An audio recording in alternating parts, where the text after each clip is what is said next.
Lee Summit is your destination for big city vibes and small town charm. Head to the downtown Lee Summit Farmers Market, where local meets fresh. Then grab a cup of coffee and discover a variety of shops and boutiques just around the corner. Continue the fun in downtown Lee Summit at a retro arcade bar. Discover your new beer at one of our 6 locally owned breweries. Cool off with some handcrafted cocktails at happy hour. End the night with live music and good company.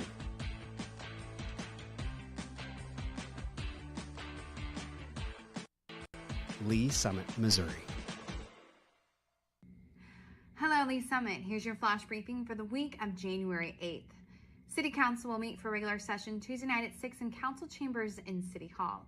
If you can't watch, quickly catch up on the City Council meetings by subscribing to the Council Debrief newsletter. It breaks down 3 to 4 key agenda items. Subscribe at cityofls.net.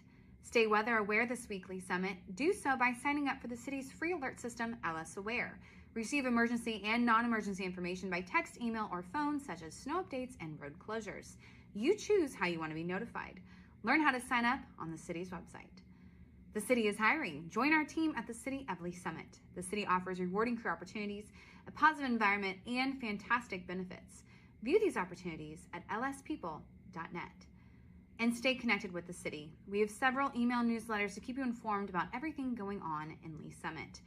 The Council Debrief recaps City Council meetings. The City Portal has the latest news and information about the city. And the Flyover is your one-stop shop for airport news. You can subscribe to all of these on the city's website. Thanks for listening and have a great week.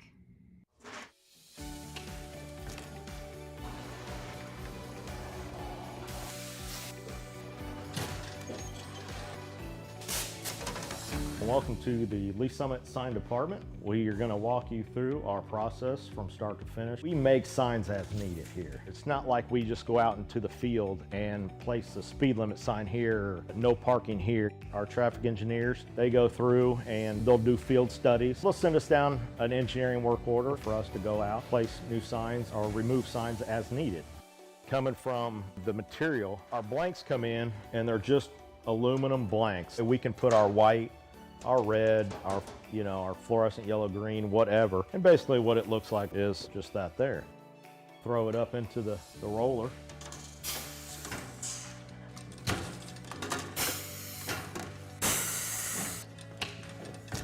And once we got it covered, take it to our work table here, and Tim will cut the corners, cut all the access off to where it's lined up right. As far as the plotter and the software that we use, there's a street name sign there, and he's gonna go ahead and print that out on the plotter so you can see the plotter and how it operates and runs. There's standards for the height, even just on letters on the sign blank. Basically what we have on the computer there is it's pretty much set up to those. And it goes through, it's got a very small but sharp needle that goes through and cuts everything out, letter by letter. Once that's done cutting, our next stage would be bringing it over here. Currently picking out the sign letters right now. We call it weeding or picking or however you want to call it. Next, putting it on the transfer tape.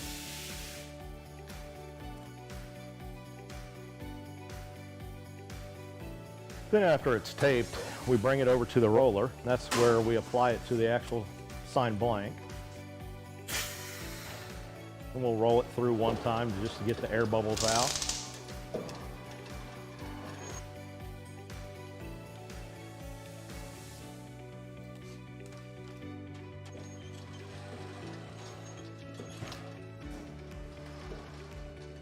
And the last stage is basically just taking the transfer tape off the front of it. And there's a finished product of the street name sign. We'll take you out to the field and show you our process that we go through. We're gonna go out and follow our sign guys, get something installed for you. This is where we check our underground utilities. Tim, you got AT&T? AT&T's back here. Evergy, Google, so we should be good to go. We normally put all of our stuff together out in the field.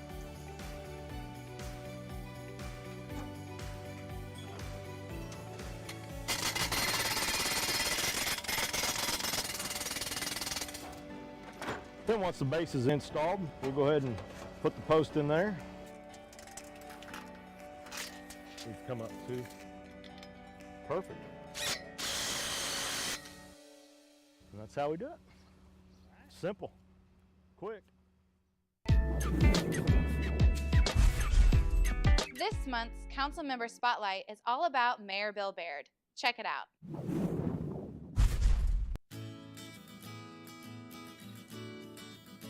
I have always volunteered in the community and I was always really involved, but then I ran for school board. Whenever I got done with my term, I just felt like I had more to give. It's always been my goal from day one is to get everyone in the community connected and working together, and I always called it a spirit of community. Well, mayor's 24/7 and I have a job. I've had to work really hard at compartmentalizing, is what I call it. So during this time, I'm going to do work. During this time, I'm going to be mayor, even though I can get a call at any moment about mayor stuff. And so I've had to even work that much harder at setting aside time for myself or for family. So I like to exercise, I like to work out. Hillary's my wife. She actually goes to work out with me as well. And we do like to go downtown to the shops. We make sure we maximize our time together. I mean, I've got 2 kids as well, and we spend a lot of time with them, or whatever time they will give us these days. And I have a dog. I think most people kind of know me know I have to have a dog. We have so much development going on, and we're growing fairly quickly, so we have a lot of infrastructure needs, and sometimes we have gaps in infrastructure, and we've always managed to get by, but with this kind of growth, we're really having to be creative and look at our options and just have a good plan for water, sewer, roads, and more. If we want to grow the most healthy way, we need a diverse economy. We do have a lot of retail that's opened up here, and there's been new construction for retail. We really need to focus in the future on bringing some, well-paying jobs here, good, strong employers that want to be located in this incredible community of now 101,000 people. A lot of our workforce does commute to work still, so they leave Lee Summit to go to work, and it'd be nice if we could keep some of those citizens right here in our community. The times I feel most proud are actually when I'm in the community and I see the community come together. We have Buddy in the house. Mr. Mayor! The tree lighting is always very fun. I always feel very proud. It's just a great warm feeling. The same thing goes for when the council will do something and we come together and make a good decision together. There's been a few of those that you go home feeling like a winner. And one of them was when we put together the downtown farmers market, when we bought the land, and it became real, all that hard work. But also the Diversity and Inclusion Commission, that was months and months of discussions and conversations that were really hard to have, and we went ahead and moved forward and as a council all together, and I was very, very proud of that. And there are a few things that the citizens have done that have really helped us tremendously. First, in the middle of a pandemic, they passed a use tax, which is a way for us to collect sales tax whenever someone purchases online. That helps shore up our revenues so that we can continue to provide as high quality services that our city provides. And it helps us take care of our employees, it helps us with our public safety and more. So I can't be more thankful to the citizens for that. Lee Summit has the opportunity to have a major impact on the economy in the Kansas City area. We already, as an economy, are rolling along with such a high median income. We have an amazing workforce here that are paying taxes, they're paying property taxes, they're paying sales taxes, they're keeping our economy rolling, and we really are getting the attention of all our neighbors. And I think that what's going to happen is you're going to see the opportunity for us to really get everybody's attention when businesses start moving here, bigger businesses and more so. You should try to find a way to give back to the community, whether it's at the city level, citizen committees, or just participating in some of our community conversations whenever we have those opportunities. it's worth coming out of your shell or taking, you know, that leap of faith and just showing up and saying, what can I do or how can I help? The more that we do this together, the more wonderful the community is. Thanks for watching the Lee Summit Rundown. I'm Laura Ingeman. See you next time.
Good evening. I'd like to call the January 10th, 2024 Community and Economic Development Committee to order. In the spirit of training the next council members to start taking charge and go into leadership positions, the vice chair of the committee, Councilmember Pryor, is going to chair the meeting for a little while. So we're going to let her go, and she's going to do a great job. Councilmember Pryor, would you like to move on to the next agenda item? Yes, because I don't think I have a choice. So I already forgot what to say. Roll call. Can I get a roll call, please? Thank you, Vice Chair. Chairperson Edson, Here. Vice Chair Pryor, Here. Councilmember Hodges, Here. Councilmember Felker is absent. Planning Commissioner Arth is absent. Thank you. Yes, and Councilmember Felker is on his way, so please note when he comes into the meeting. I will do that, Chair. Thank you.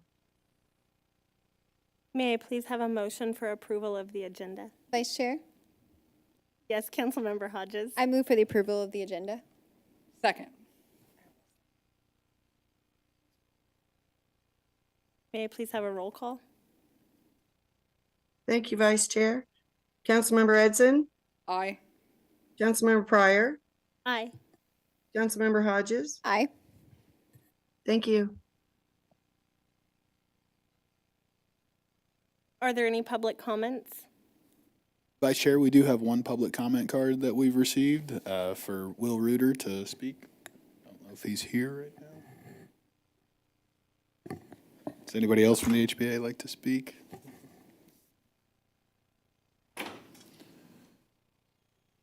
Okay, I guess we got a card, but he's not here yet. So. All right, thank you.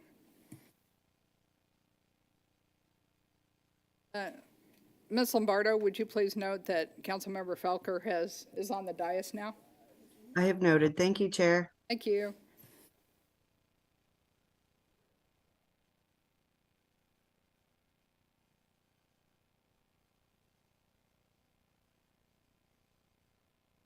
The first item of business is the approval of the action letter. Could I have a motion, please? Chair. Action letter. Vice Chair, I move that we approve the December 13th, 2023 Community and Economic Development Committee action letter. Second.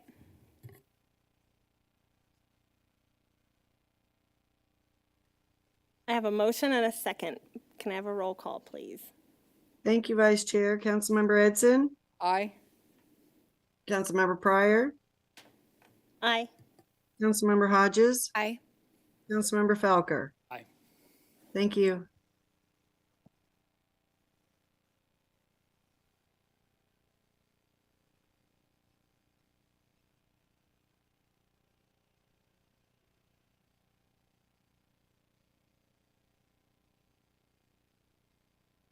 We're moving on to TMP 2885, an ordinance authorizing execution of a memorandum of understanding by and between the City of Lee Summit, Missouri as law enforcement partner for the Eastern Jackson County Co-Responder Program and the Mid-America Regional Council to work collaboratively to execute the requirements of federal award project entitled Eastern Jackson County Co-Responder Program 3.0 Model for Growth.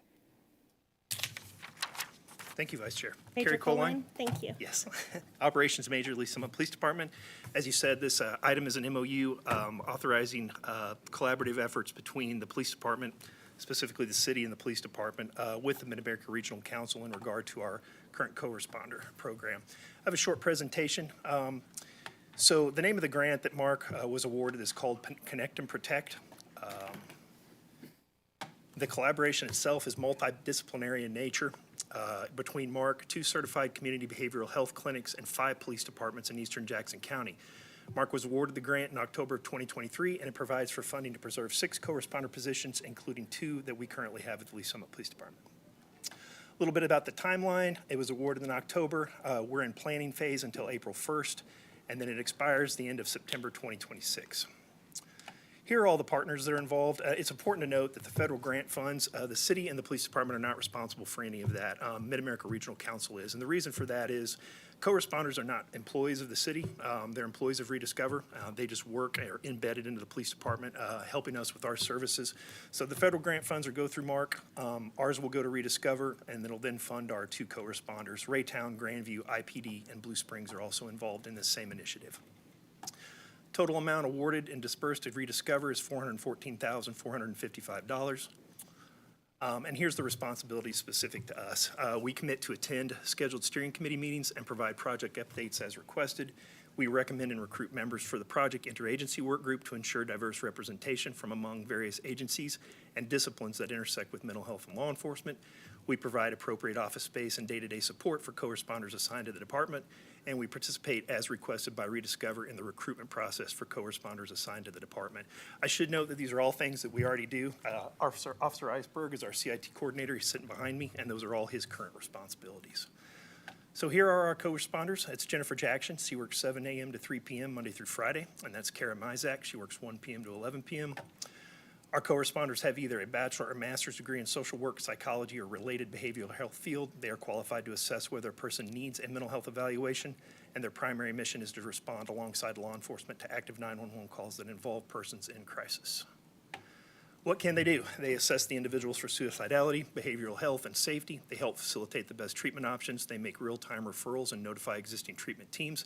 They help avoid unnecessary trips to the ER, and they provide additional resource referrals to housing, food banks, employment programs, etc.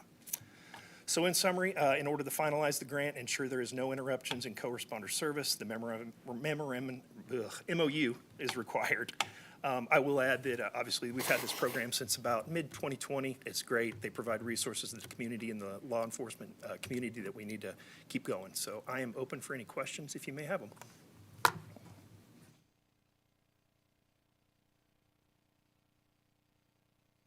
Thank you. Are there any questions?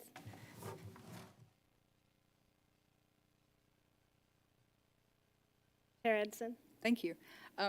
No, I don't really have any questions other than to just be really proud of this program. I know I've gotten people who talk about we need to address mental health, and especially in domestic violence cases more often, and I'm very supportive of the program and appreciate you all hunting down these grants and trying to do this. So thank you. Thank you, Chair. Nope, just waiting.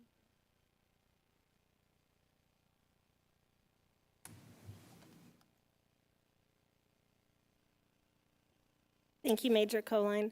If there are no more questions, may I please have a motion? Vice Chair, Yes, Councilmember Hodges. I move to recommend to City Council approval of Agenda Item TMP-2885, an ordinance authorizing execution of a memorandum of understanding by and between the City of Lee Summit, Missouri as a law enforcement partner for the Eastern Jackson County Co-Responder Program and the Mid-America Regional Council to work collaboratively to execute the requirements of a federal award project entitled Eastern Jackson County Co-Responder Program 3.0 Model for Growth. Second. I have a motion and a second. Can I have a roll call, please? Thank you, Vice Chair. Councilmember Pryor, Aye. Councilmember Edson, Aye. Councilmember Felker, Aye. Councilmember Hodges. Aye. Thank you, Chair. And the motion passes. And now I'm not going to make Vice Chair Pryor do any more.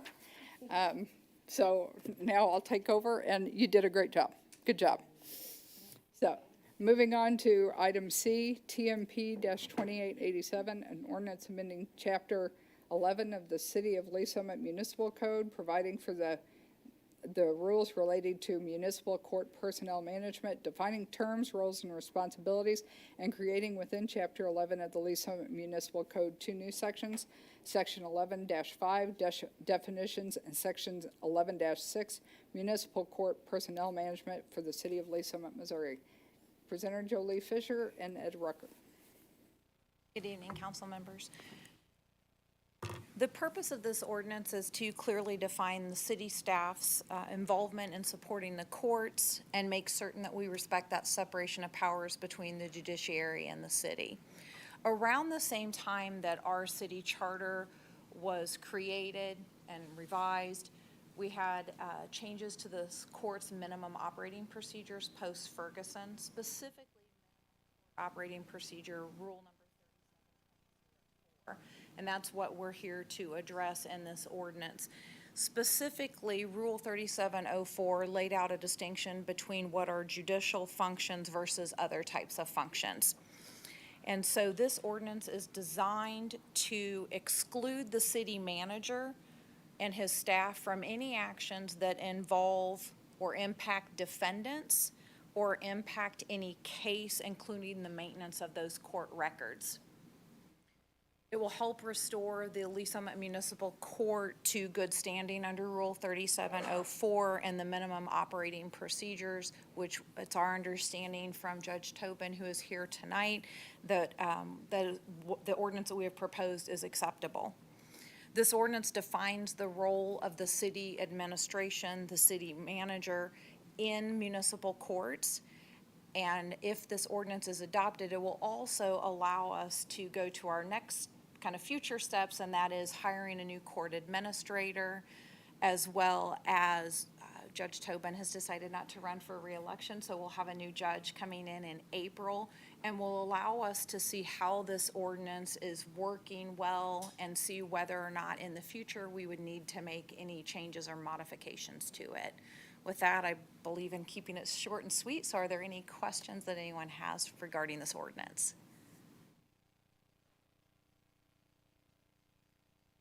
Anyone have any questions?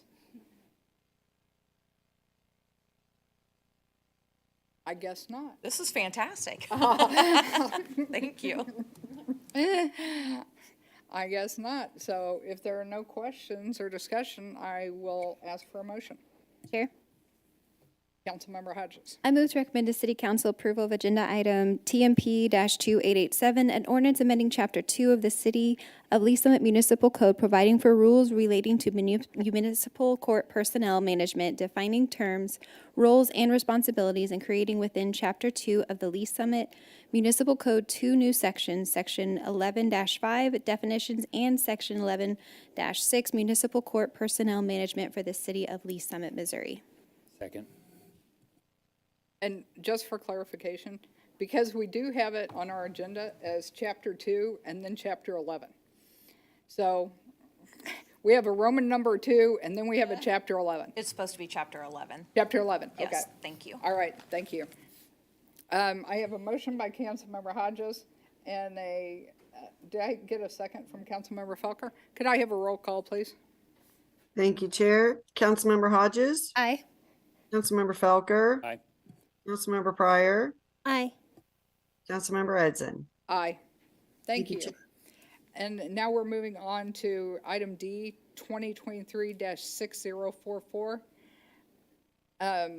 Discussion of amendment to Chapter 33, I'm having a hard time, Unified Development Ordinance of the Lee Summit Code of Ordinances, Article 467 and pertaining to, and 15, and pertaining to residential lot development.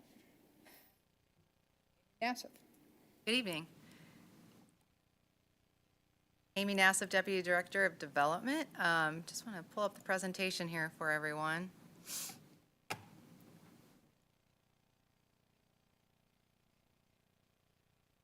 I wish I could say I would be as quick as everybody else, but I hope so. So we do have a lot of slides to go over, but I hope and believe it kind of flow well for everybody. And so we are here tonight to talk about residential lot development and opportunities that we've identified in our Unified Development Ordinance to address and talk about small lots, narrow lots, looking at density and cluster development. And the reason that, you know, we're here and doing this again, we were with you in November having this discussion initially, talking about our strong neighborhoods and housing choice goals that we have out of the Ignite Comprehensive Plan.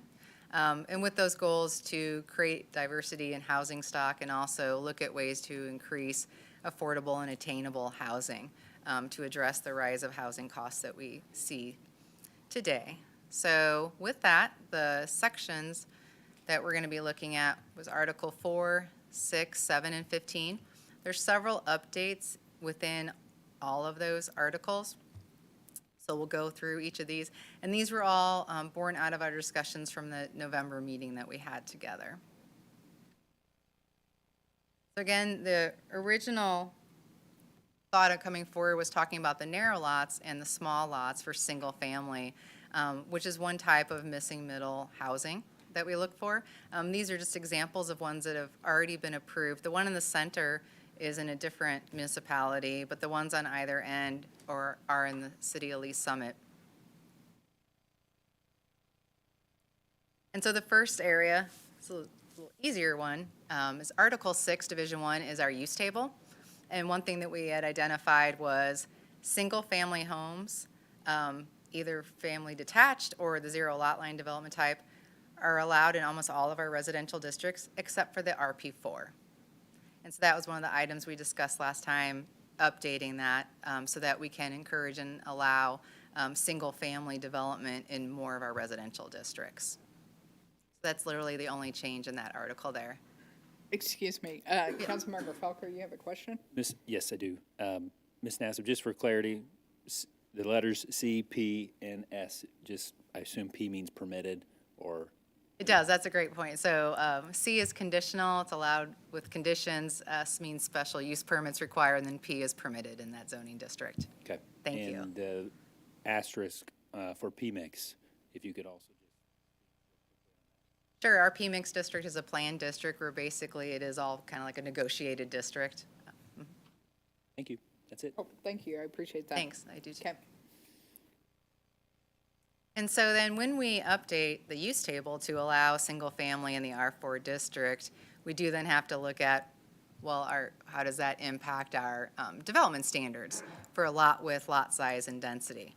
So in the RP4 district right now, and so this is a snapshot out of our current existing code, and this is all of our zoning districts that are residential in nature with the minimum lot widths that are already established currently, minimum lot sizes, and maximum density. In the RP4 district, we already have a lot size established of 3,500 square feet, and density is actually already established also, because there's other types of residential structures that are currently allowed in that RP4. So the only thing we really needed to look at was the lot width. And since this is a higher density district and it is a smaller lot district, we were looking at recommending a 35-foot width lots. And the reason for that was several reasons. First, we did some research. We always want to see what kind of trends are or what other municipalities are looking at and doing. And so these are a few jurisdictions near us. Minimum lot width in Blue Springs in their highest district is 35 feet wide.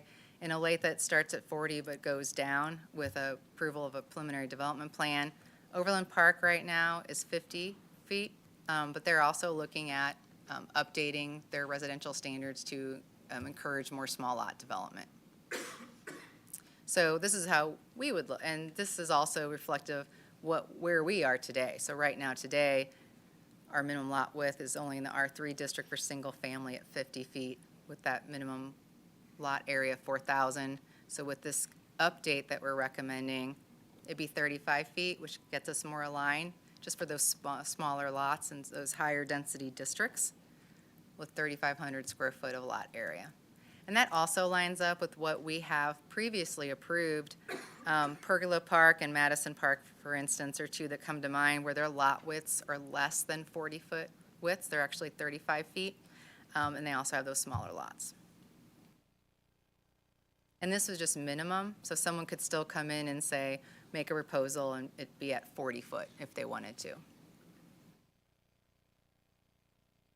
And so then we also looked at the density to make sure that still seemed like something that would be appropriate, and the 12 units per acre currently exist. This is just how it would look if you'd like to see what all the densities look like with all the residential districts together, and so how your RP4 is your highest one.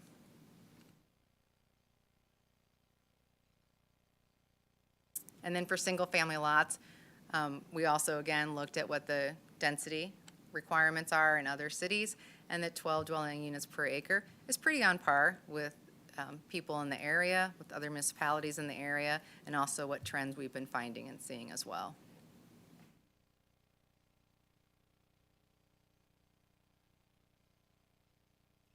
So then this is a snapshot of our minimum lot size table out of Article 6. So the RP4 is at the bottom there, and so this is exact snapshot, of all of that. This is the recommendation that's in your packet for you.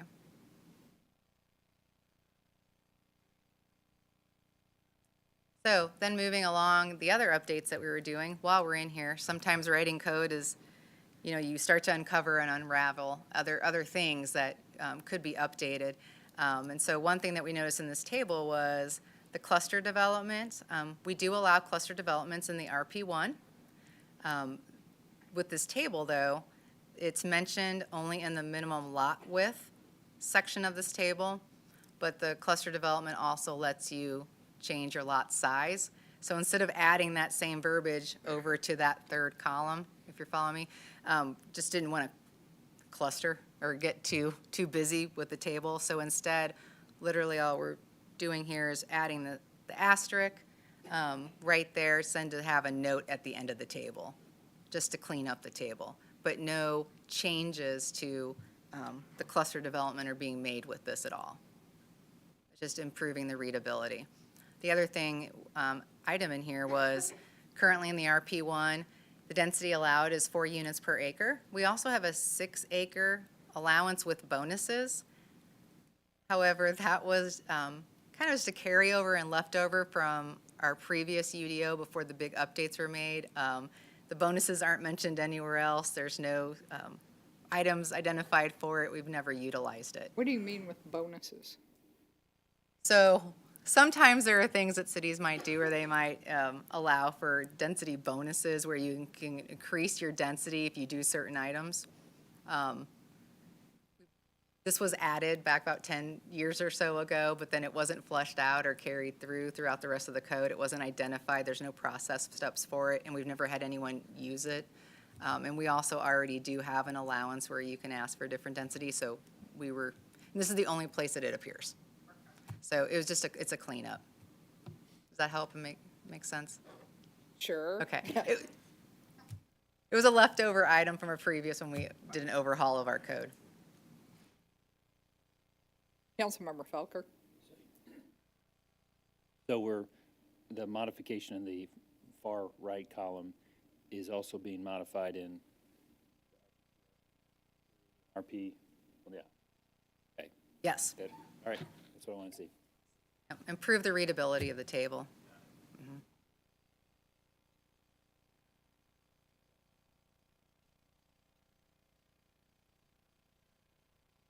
Just keep going. Okay, are you sure? Okay. Yeah. happy to answer any questions you may have. So, and then this is, so with the RP4, again, we're kind of unraveling that thread. So the density is 12 dwelling units per acre. We just need to clarify then, because RP4 also allows for multifamily, and you wouldn't have the same standards for single family as you would multifamily. So 12 dwelling units per acre, we wanted to specify that's for all residential types, except multifamily. And we'll talk a little bit more about the density for multifamily in a minute, but we just needed to clarify it. And then the minimum lot size, again, that's for all except for multifamily. A different way and a better way, instead of trying to have a minimum square footage per lot for multifamily or an apartment, that's really difficult to do. And we actually have done some research in our last several years of multifamily. People usually end up needing to get some kind of modification to that. So instead, we're proposing a 30% open space requirement as a way to control the building massing on the site instead. Minimum lot width, and then the lot widths to other streets, it's with the preliminary development plan approval. But we need to have some clarifiers now, adding in single families to make sure that those are separated out. RP4 also allows duplex and triplex, and so all those residential types can make sense together, except for that multifamily. The multifamily density right now is 12 dwelling units per acre. We are recommending updating that, and I'll talk a lot more about that here. Okay, well, I'll ask my question now, and maybe you'll get to it. Mm-hmm. On go back one slide. Okay, so you took out the pieces about cluster developments, maybe approved at the preliminary development stage. We just moved it to the end of the table. So it's a little asterisk next to the RP1, 2, and 3. Oh, well, there it is. Now I see it. Yeah. I didn't see it before. Just to help, because otherwise, so the cluster development lets you change your lot width, but it also lets you change your lot size. So it was either, okay, can we clean it somehow and do the asterisk and a reference at the end, or write the clusters may vary 15 times in the same table. Okay. So thought it'd be easier on the public. Okay. Anybody have any questions from here? Okay, I think we're good. Great, so looking forward, so kind of moving into the multifamily piece of it with the recommendations, so looking at that open space requirement instead of a lot size. Again, more appropriate for high-density residential buildings, easier to have understanding with our development community, our developers, better understanding of expectations, and then meets the intent overall of what you're trying to achieve for the multifamily. What we looked at then, so right now, currently, planned residential districts require a minimum 10% open space. And so we look back at our last, say, 13 multifamily projects. I think it was about a span about 5 years or so. And the percent of open space that people are submitting with their proposals is anywhere from 32 to 59%, with an average open space of 42. So for multifamily, we're already getting between 30 and 59% open space on the sites. So why not? So it seems to be working already behind the scenes, if you would, as a way to control massing of the building. So why not just put it in our code? And so that's why we're recommending that 30% open space. Again, and getting rid of the lot size requirement, which just doesn't make as much sense.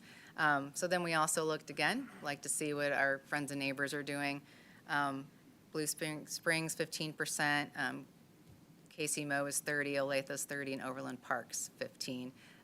But some of those other cities also have an additional some tree preservation requirements, which might make those numbers go up. So again, in context with what other municipalities are doing, and other municipalities don't have a minimum lot size for multifamily either.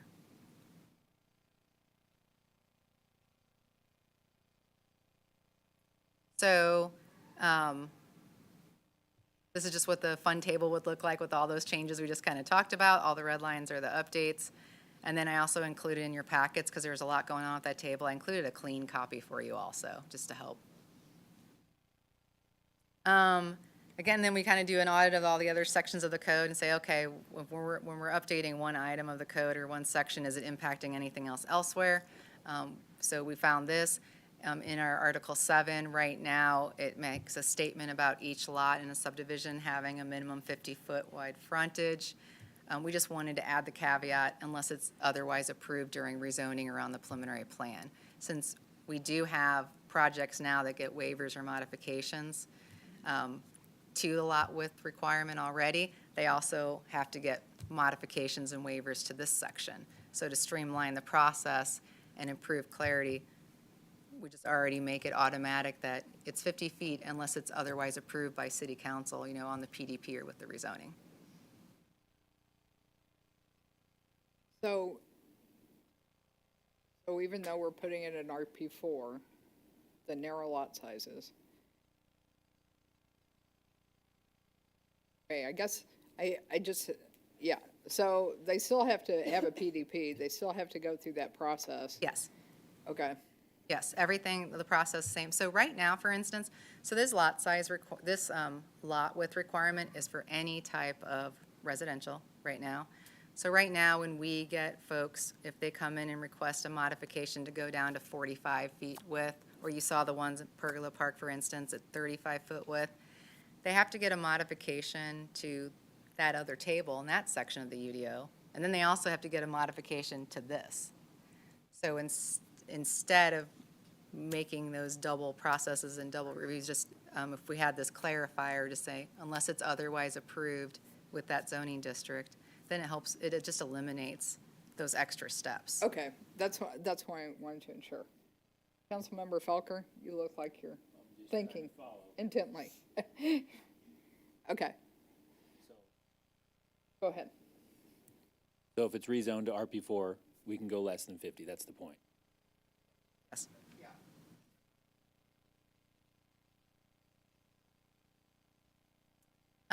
Again, then, so we looked at the rest of the, Article 6 also has a use standards table with minimum setbacks and things.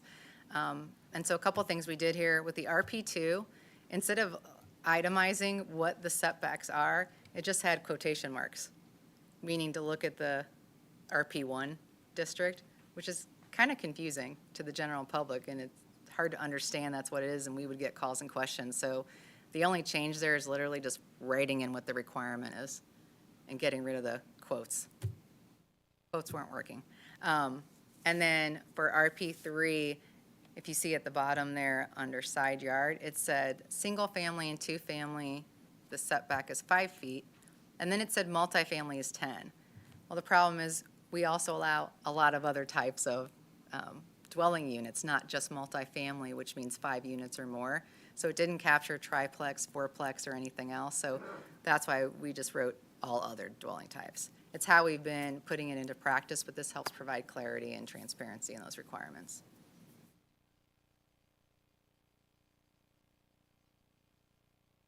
And again, same thing here. That's all we did. So these are more like just cleanup items. It does not change any of our processes or any of our requirements now, but helps clean up the table. So density. So right now, this is the easier fun part of this. So Article 4 has all of our zoning districts right now. And we kind of identify things twice, and that can lead to errors sometimes. So in most of our residential districts, we have this here, that the first item that says density, lot size, and lot width, and says, see table 6.2. But then at the very bottom, it tells you what the density is. And so just trying to clean it up, so we eliminated this piece here because all of the density requirements are in the table. So there's no need to have it in both places. And that's just the same again here in the RLL district, does the same thing. For density, see the table, but then if you look below, the density is right there as well. So multifamily density, we touched on this a little bit before. So right now, our maximum density allowed for multifamily development is 12 dwelling units per acre. That is really low for multifamily. And so this is first, again, we just kind of looked to see what other folks were doing. 1829 Overland Park at over 43 dwelling units per acre. So currently, like I said, and so we looked at the past number of multifamily projects, and only 2 met the only 2 met the density requirement. All of our other multifamily development projects are getting modifications as they go through the process. So it's a really great opportunity too, because whenever we see patterns, if there's multiple projects constantly that are coming in for waivers or modifications, and maybe it's time to look at how our code is working. Also, our comprehensive plan does identify opportunities to increase, that we should look at increasing the multifamily density as well. So the approved densities that we've been doing is anywhere from 9 to 27.5 dwelling units per acre, with the average approved density on any multifamily project being 21. And if you remove even the PMIX developments, which don't have a density requirement, the average still worked out also to 21 dwelling units per acre, just right around there. So there's that information for you too. So our last PMIX cases would go all the way up to 35 dwelling units per acre.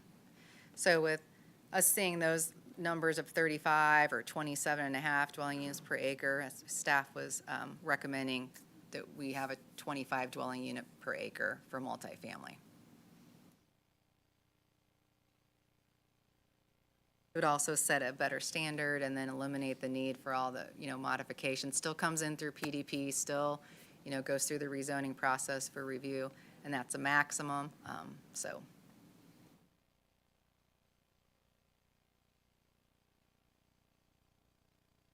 And again, this is just where it is in the code and for this table that we have here. Then Article 15, we looked at the definitions that we have. Multifamily right now down here below, we just need to do a cleanup. It just says multifamily.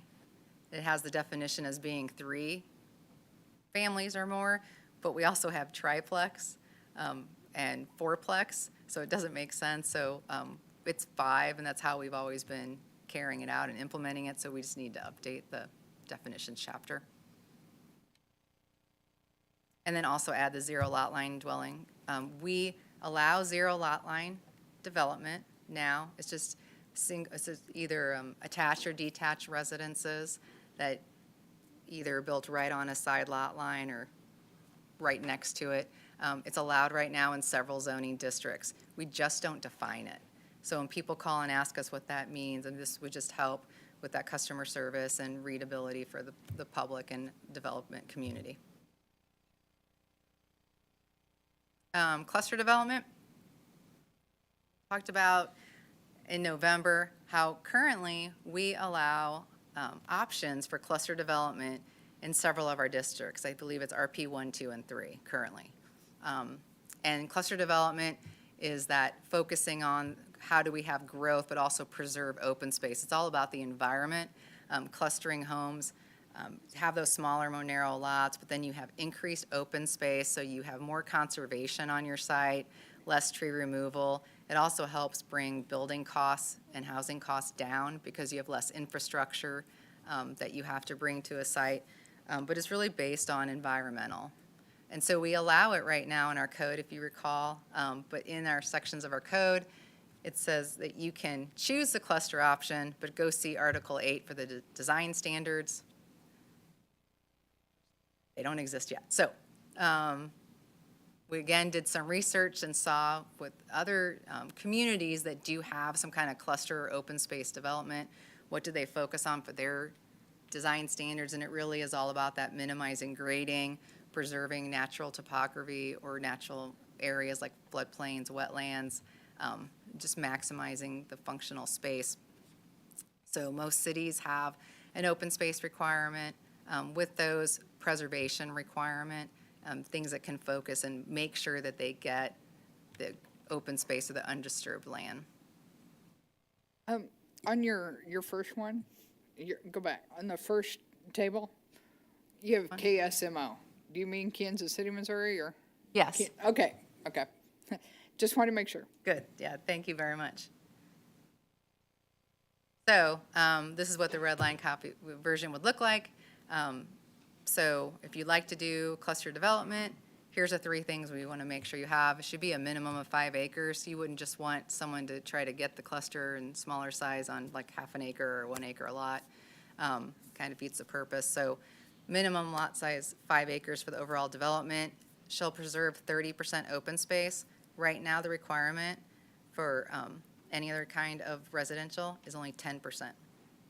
So this would be 30% open space, and then also just a statement that we expect that you'd be preserving natural features, wooded areas, tree groves. So don't save the open field if you have a whole forested wooded area. You know, we hopefully, encourage and get that preserved as well. And then shall include pedestrian connectivity with incorporation of trails and sidewalks.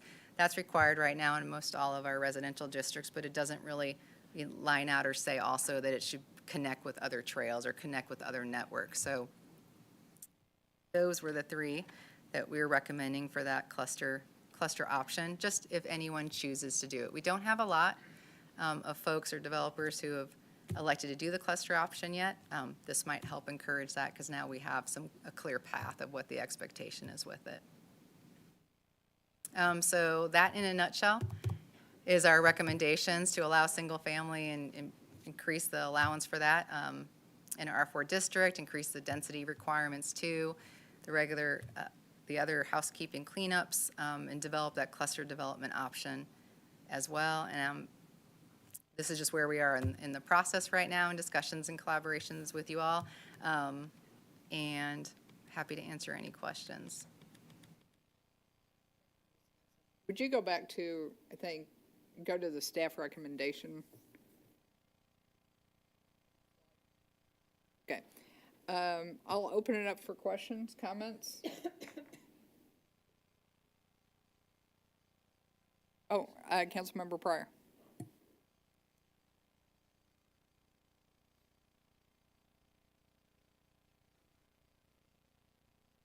Thank you.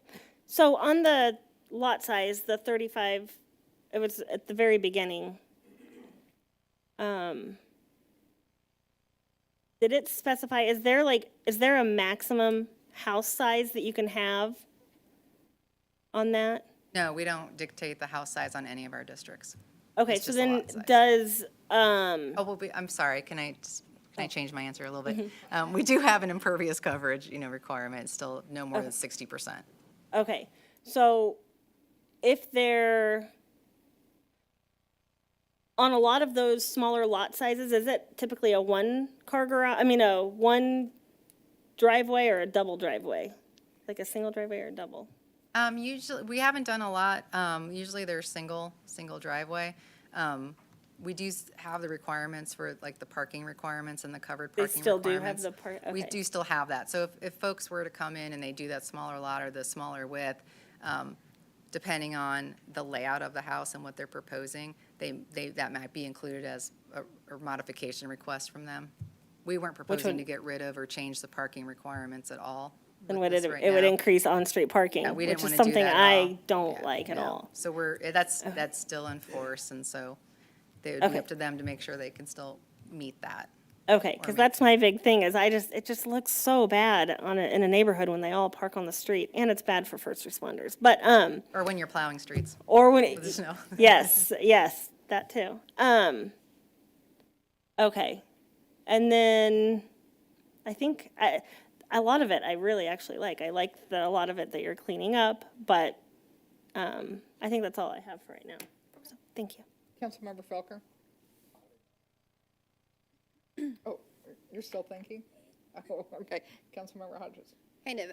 I'm wondering if you can clear something up for me, because in my head, maybe I'm just not making the connection. So am I hearing you right when you're saying cluster development is more environmental because we're preserving, I guess, more land? Is that what you're saying? Yeah, yes. The cluster developments they're also known as conservation districts Okay. or cluster districts or open space districts, because the point of it is we'll allow you can have more units, you can build more homes on smaller lots, but in exchange, we want the open space and the more preservation of land. So how does that differ from larger lots, excuse me, less houses, larger lots? There's still open land because you're giving them more of a yard, I guess. So Yeah. how is that really any? That's a great question. So when you have like the larger lots, it's your private property at that point. You could tear down every tree. You could build more structures back there, as opposed to if you have more open space, and I'll show this picture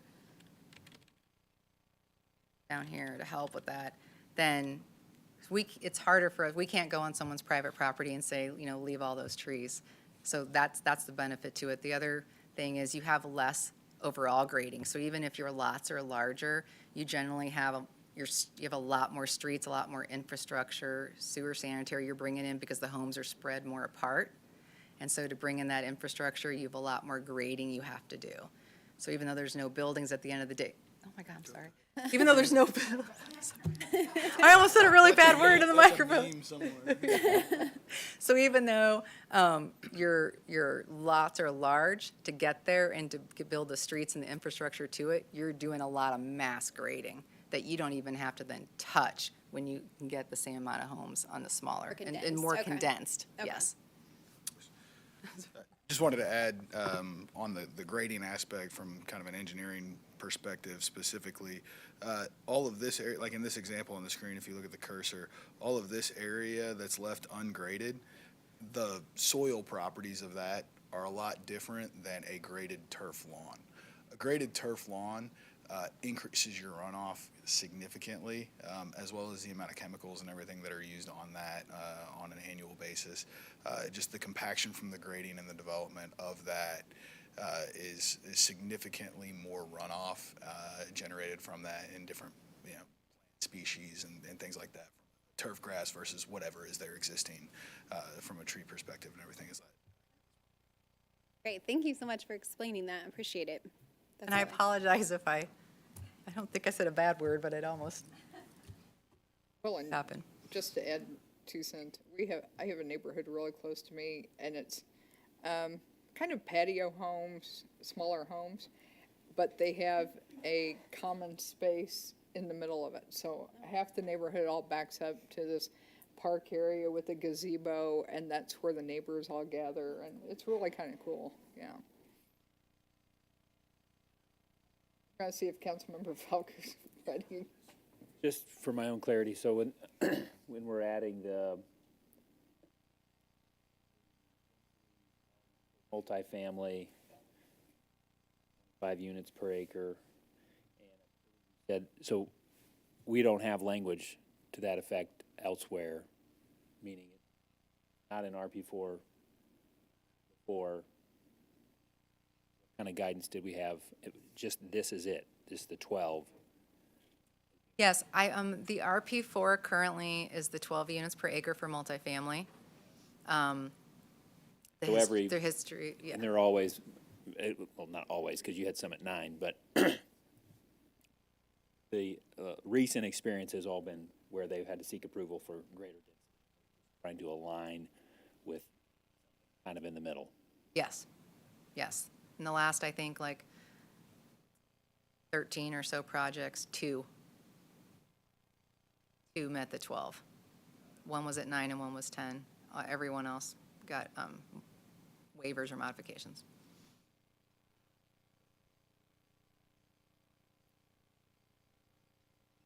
Have any other questions right now?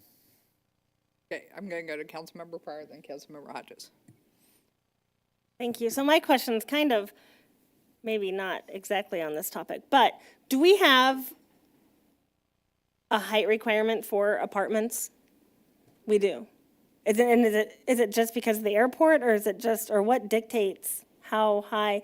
I was actually just reading Franklin, Tennessee's. I was reading over their building codes and their lot sizes and everything. But what dictates the height requirement currently?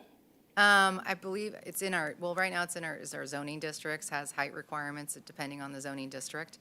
Typically, your higher density districts, the higher you go in density, the taller you can go. The reason you do that is transition of uses, compatibility with other uses, you know, making sure that you don't have like 15 stories next to a single story, things of that nature. But we do have a height requirement. I could grab it real quick for you. I just don't have it on the screen right now. I've got it. You know it. I was going to say you probably do. So I'll kind of list them backwards. So RP4, the limit is 50 feet or 4 stories. RP3 is 45 feet or 3 stories. RP2 is 40 feet or 3 stories. And RP1 and R1 is 40 feet or 3 stories. And the interesting thing is when we've had, thank you. The interesting thing is when we've had those, everyone come in for all those modifications, typically they're still meeting our height requirement. Why did we stop at 4 stories? Why didn't we? I think as Ms. Nassif said, it was the idea of, you know, as you're looking and you're zoning and there's like a single family zone here, you know, somebody could build a 3-story house, but then you wouldn't want to immediately jump up and allow like a 50-foot tall zone there. And we have occasionally gone above some of these standards depending on the zoning, and there's nothing to say that somebody couldn't go RP4, come to the council, hey, I want to do a 5-story multifamily building, which right now wouldn't be allowed, and the building's going to be 60 feet tall. There's nothing that said they wouldn't. Now, when you mentioned Franklin, Tennessee, you mentioned building or building code. That could kick you. I think 8 stories or above can kick you into a high-rise code, which is totally different ballgame. Totally different building code, yeah. Mm-hmm. Okay, thank you.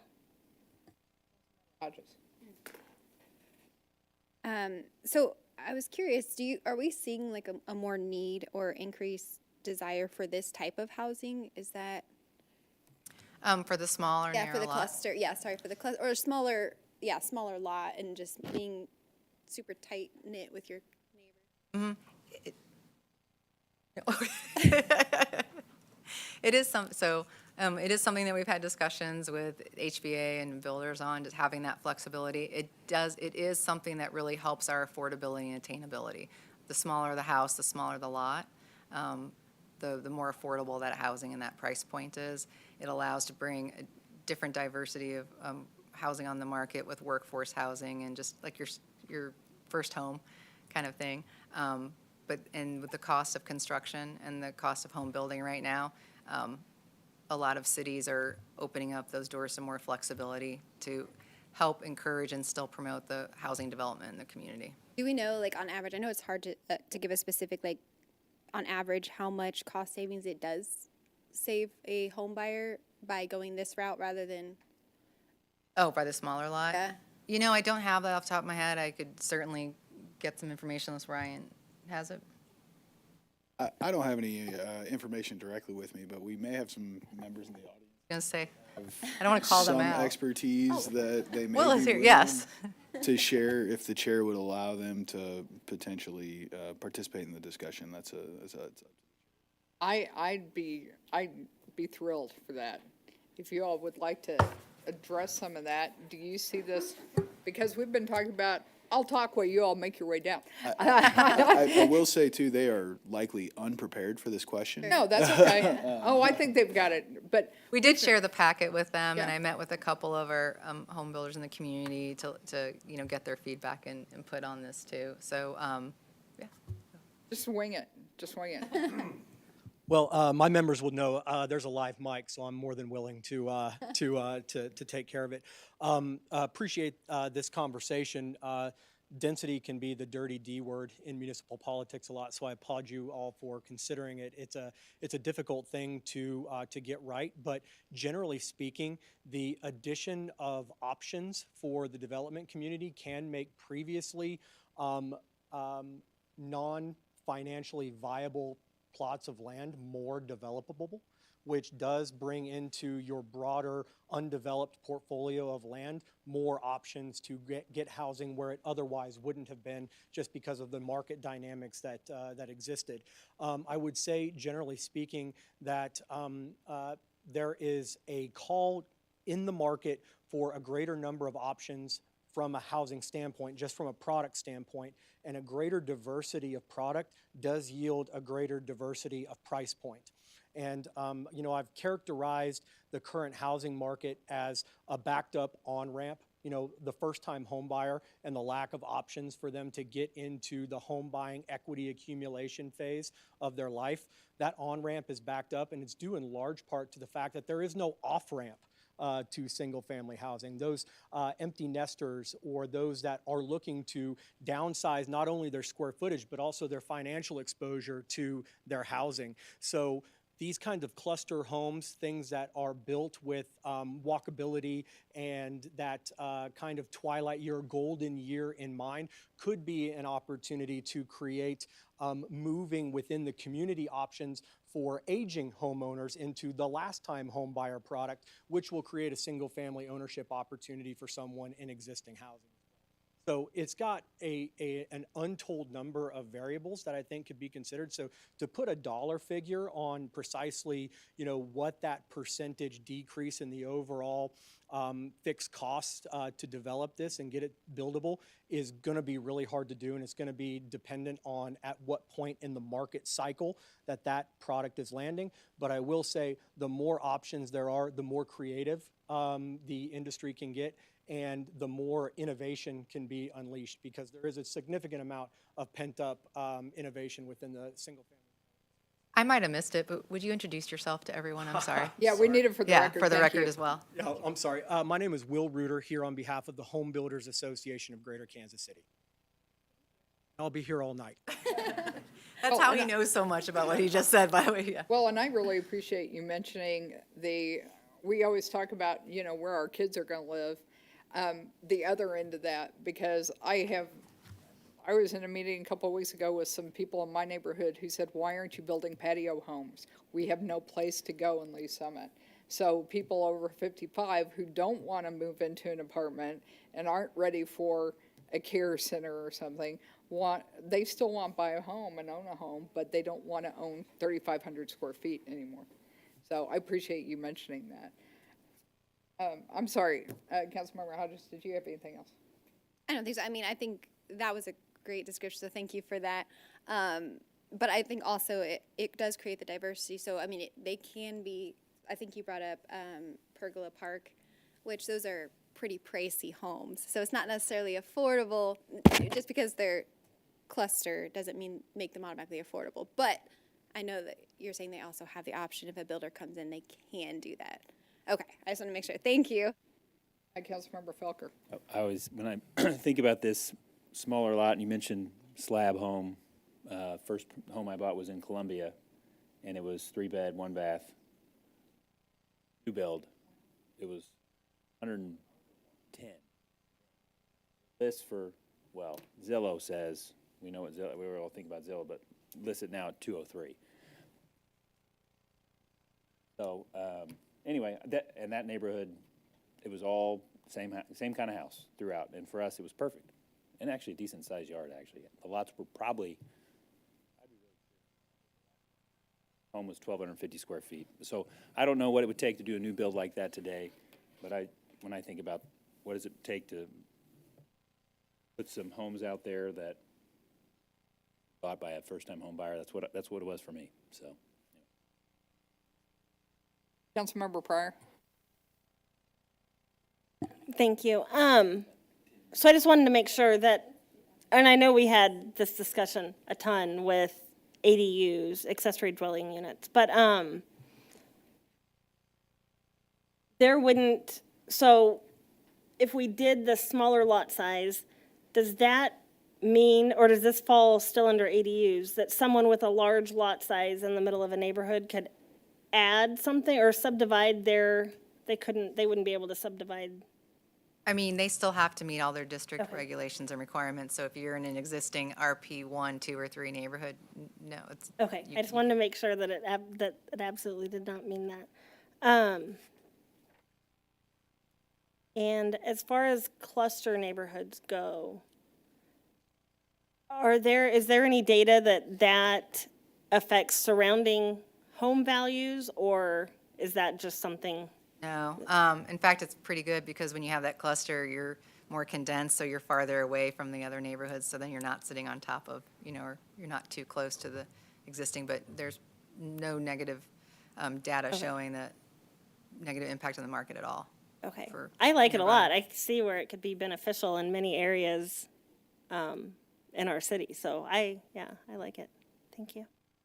Well, and I appreciate staff being conservative on their numbers. I mean, you're really conservative on, how much, conservative is probably the wrong word.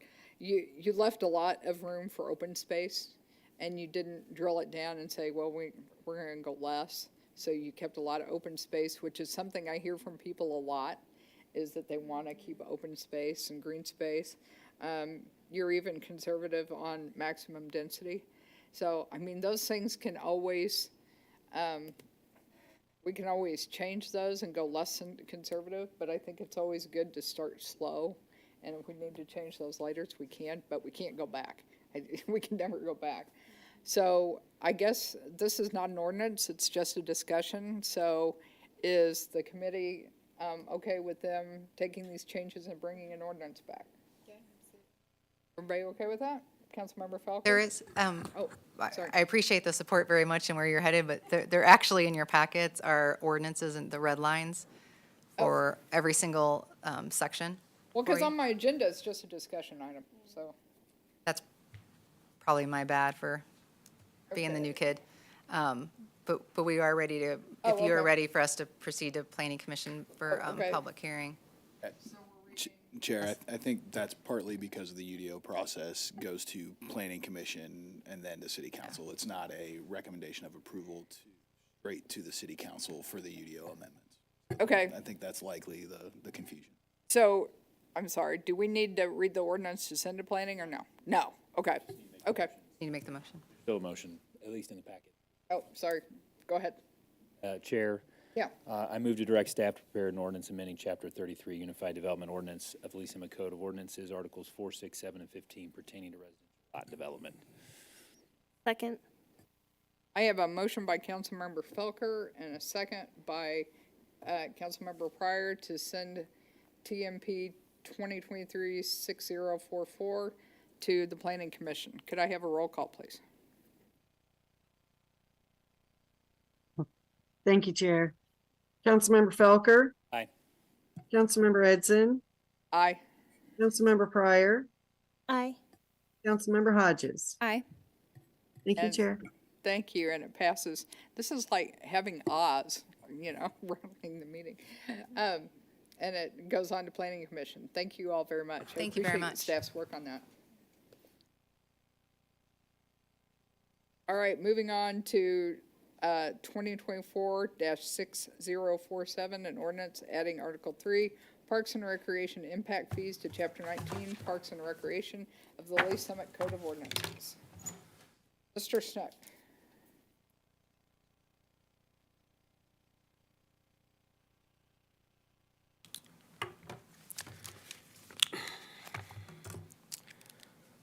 Good evening, Joe Snook, Administrator of Parks and Recreation Department.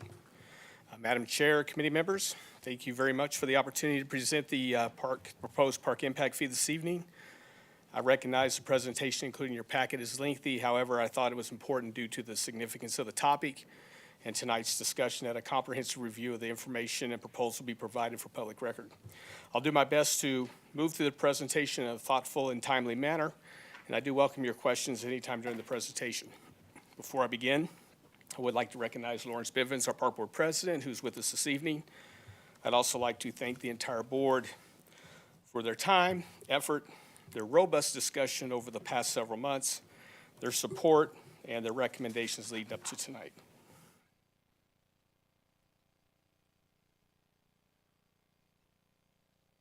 Thank you. So why are we here? I think as I thought about this slide, and I will tell you, the first set of slides, there's a lot of information you guys have seen in previous presentation, so I won't go through all those slides tonight, but as I look at this slide, I think about 3 key points. 1, we have a great parks and recreation system.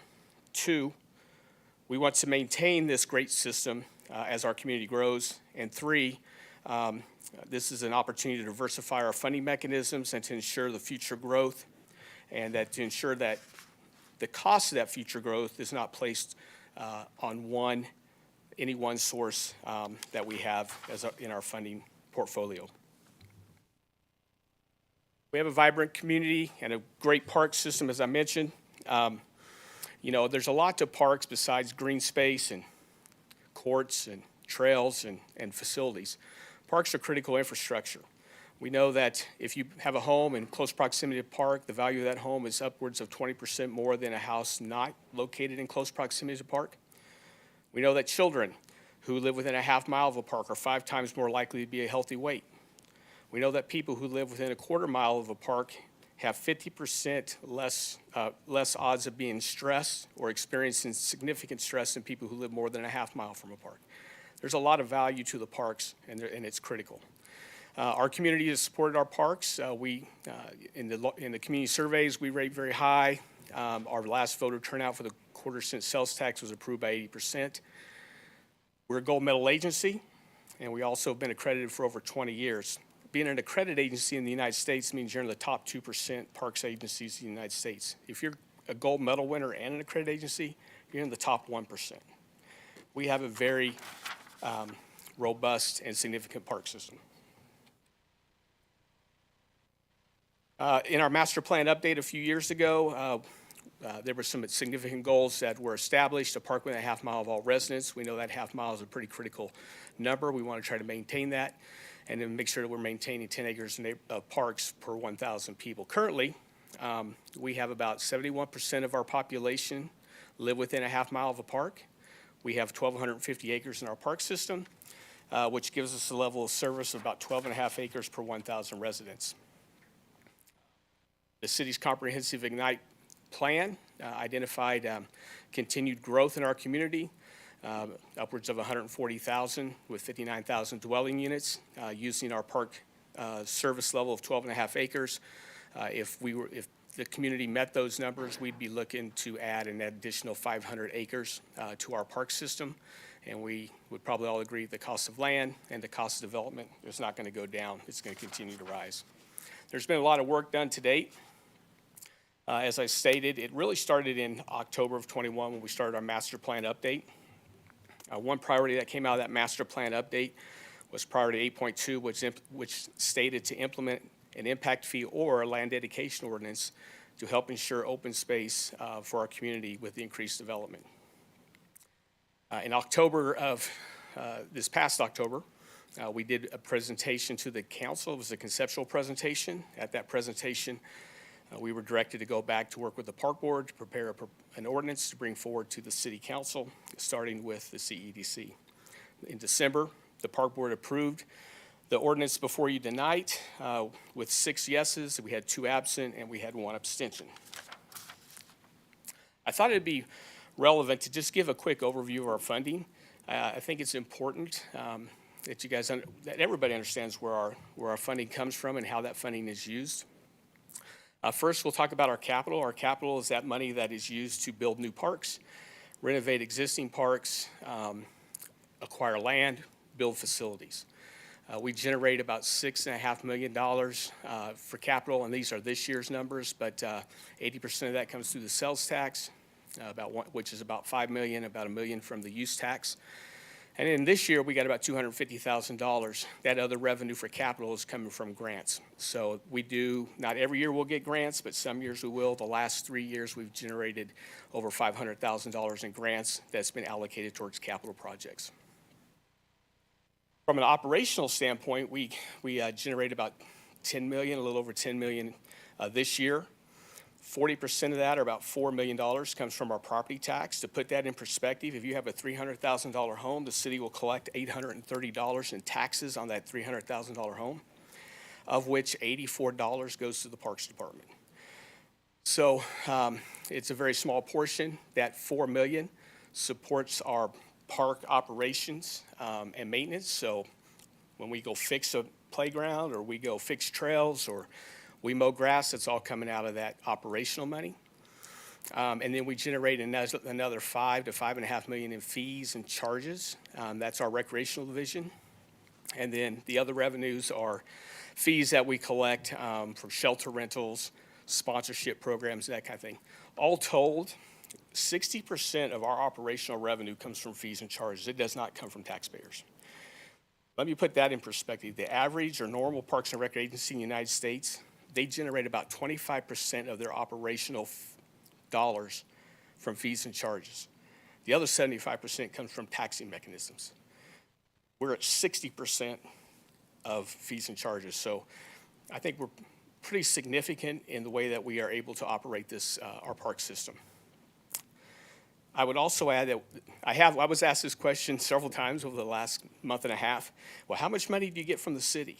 We get zero. We do not receive, I'm gonna step back for a minute. We do receive funding from the city, but it's for contractual obligations that we have. So for example, we manage the cemetery on your guys' behalf, so we do receive city money for that. But related to the operations of the Parks Department, we receive no dollars from the city general fund or from other city operations.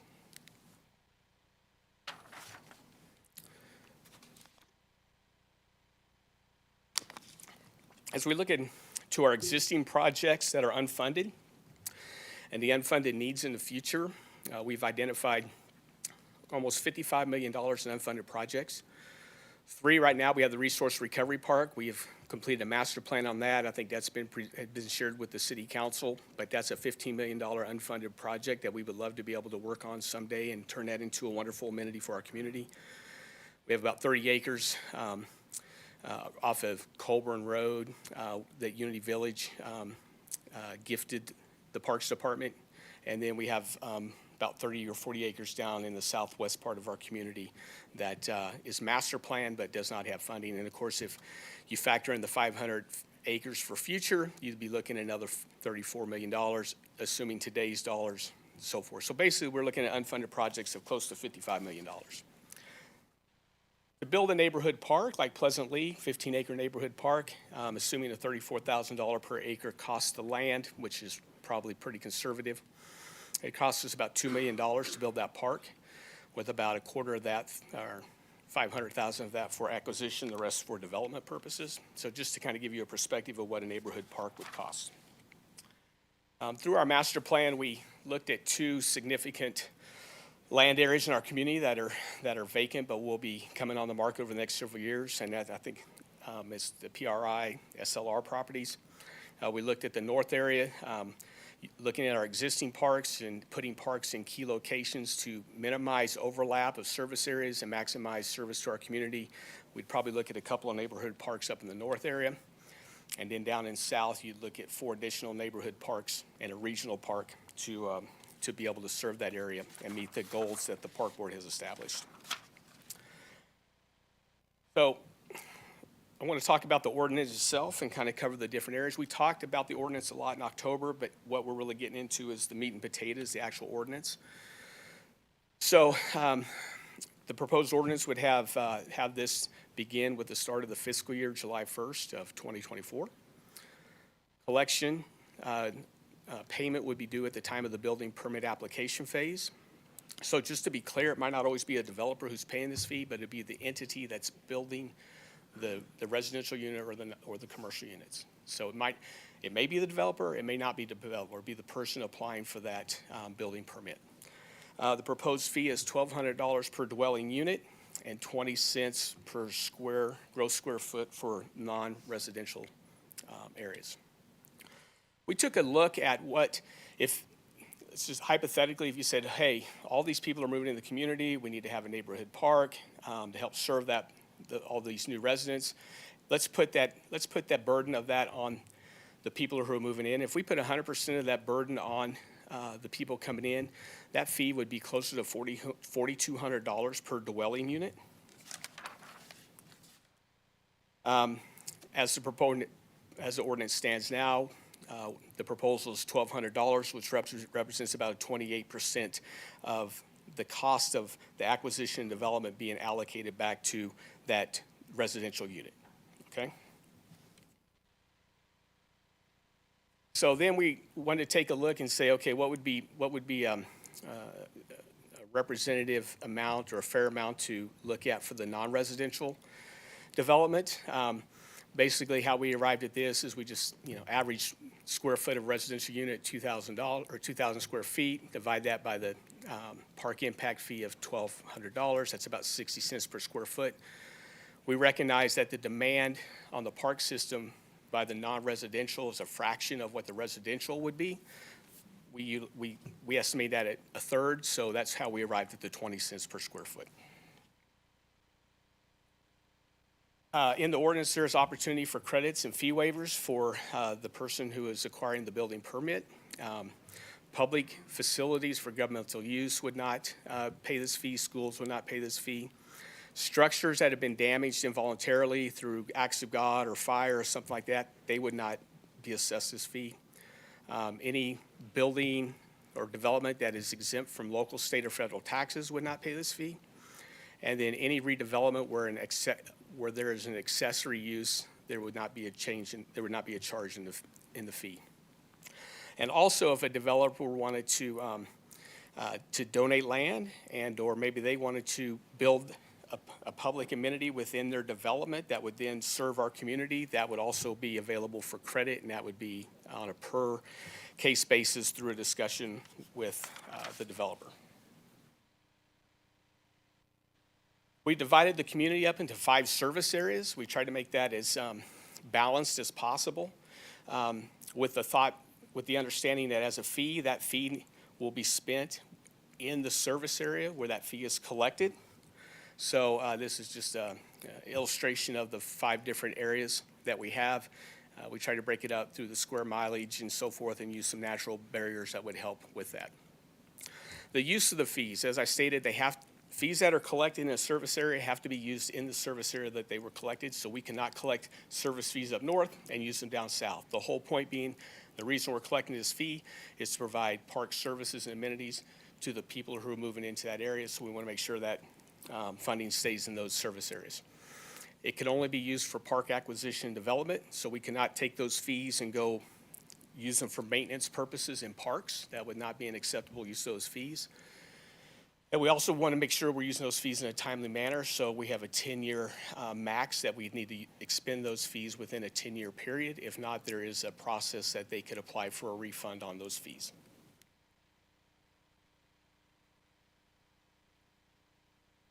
There is an appeal process, so an applicant could appeal one of 3 things: the applicability of the fee, the calculation of the fee, or any credit determination. Those could be appealed. The appeal process would be, first step would go to the city manager. If they were not in agreement with the city manager's findings, then they would appeal to the Parks and Recreation Board. If that was not acceptable, then their next course of action would be litigation.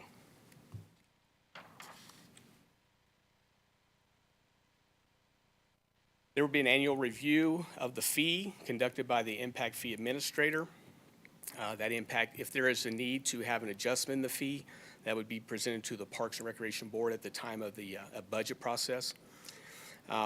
If the board agreed that fee needed to be adjusted, then it would be presented through the schedule of fees that is presented to the city council, and then it'd be up to the city council to approve that fee adjustment at that time.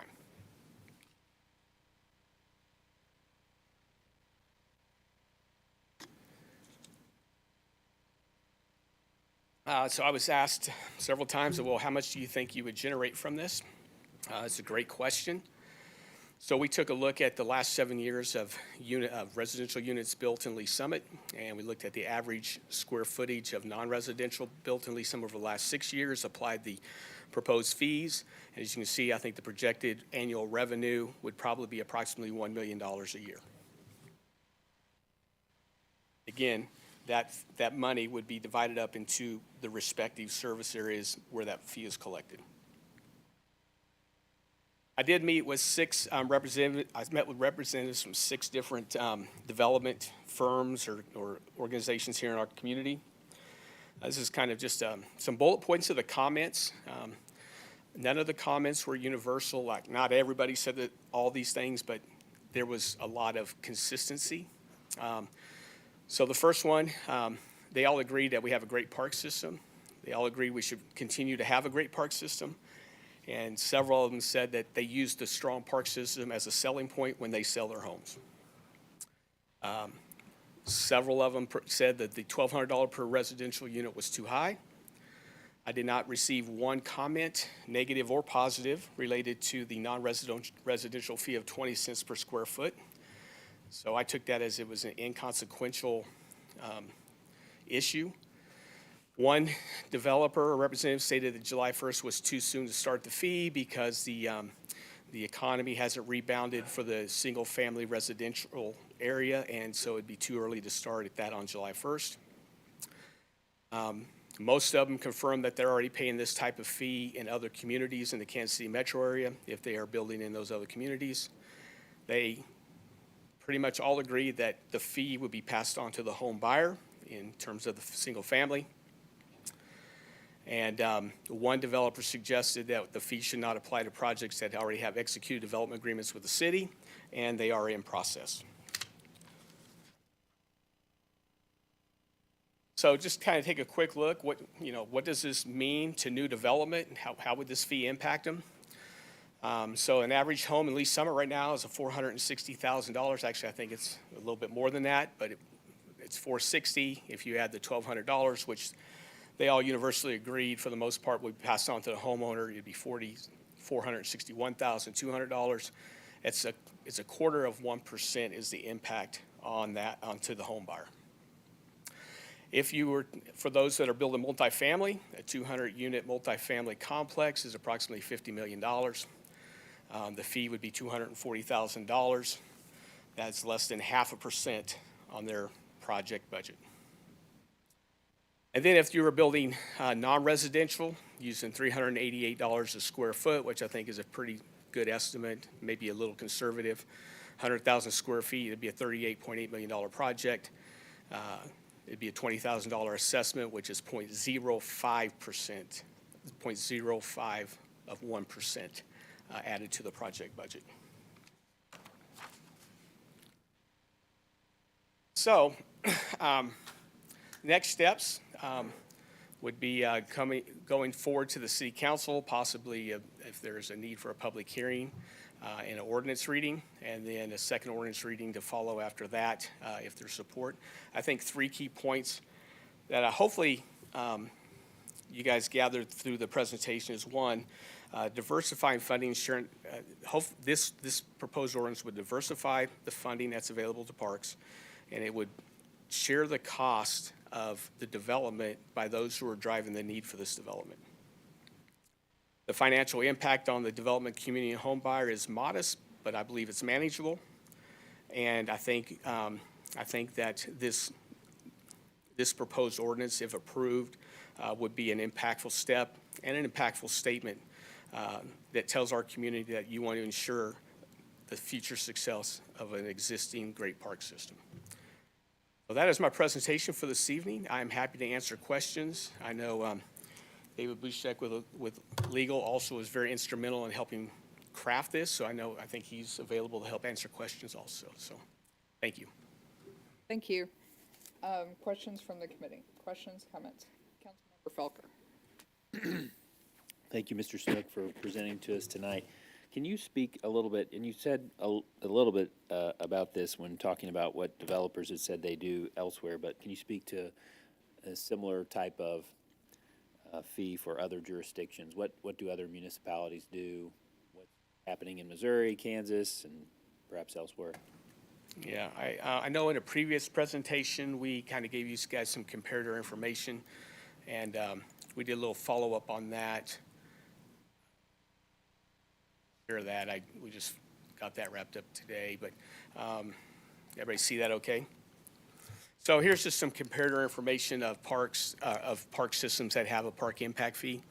We'll skip Carmel Clay, but we'll stick with the ones here locally. Gardner has a park impact fee. They also have a 1/2-cent park sales tax, and I believe they have another funding mechanism that we didn't identify here. Lenexa has a park impact fee. They also have a 3/8-cent sales tax, and they also receive funding through an alcohol sales tax that they have in Kansas. And then Shawnee, in addition to their park impact fee, have an 1/8 of a cent parks and pipe sales tax that helps fund their park system.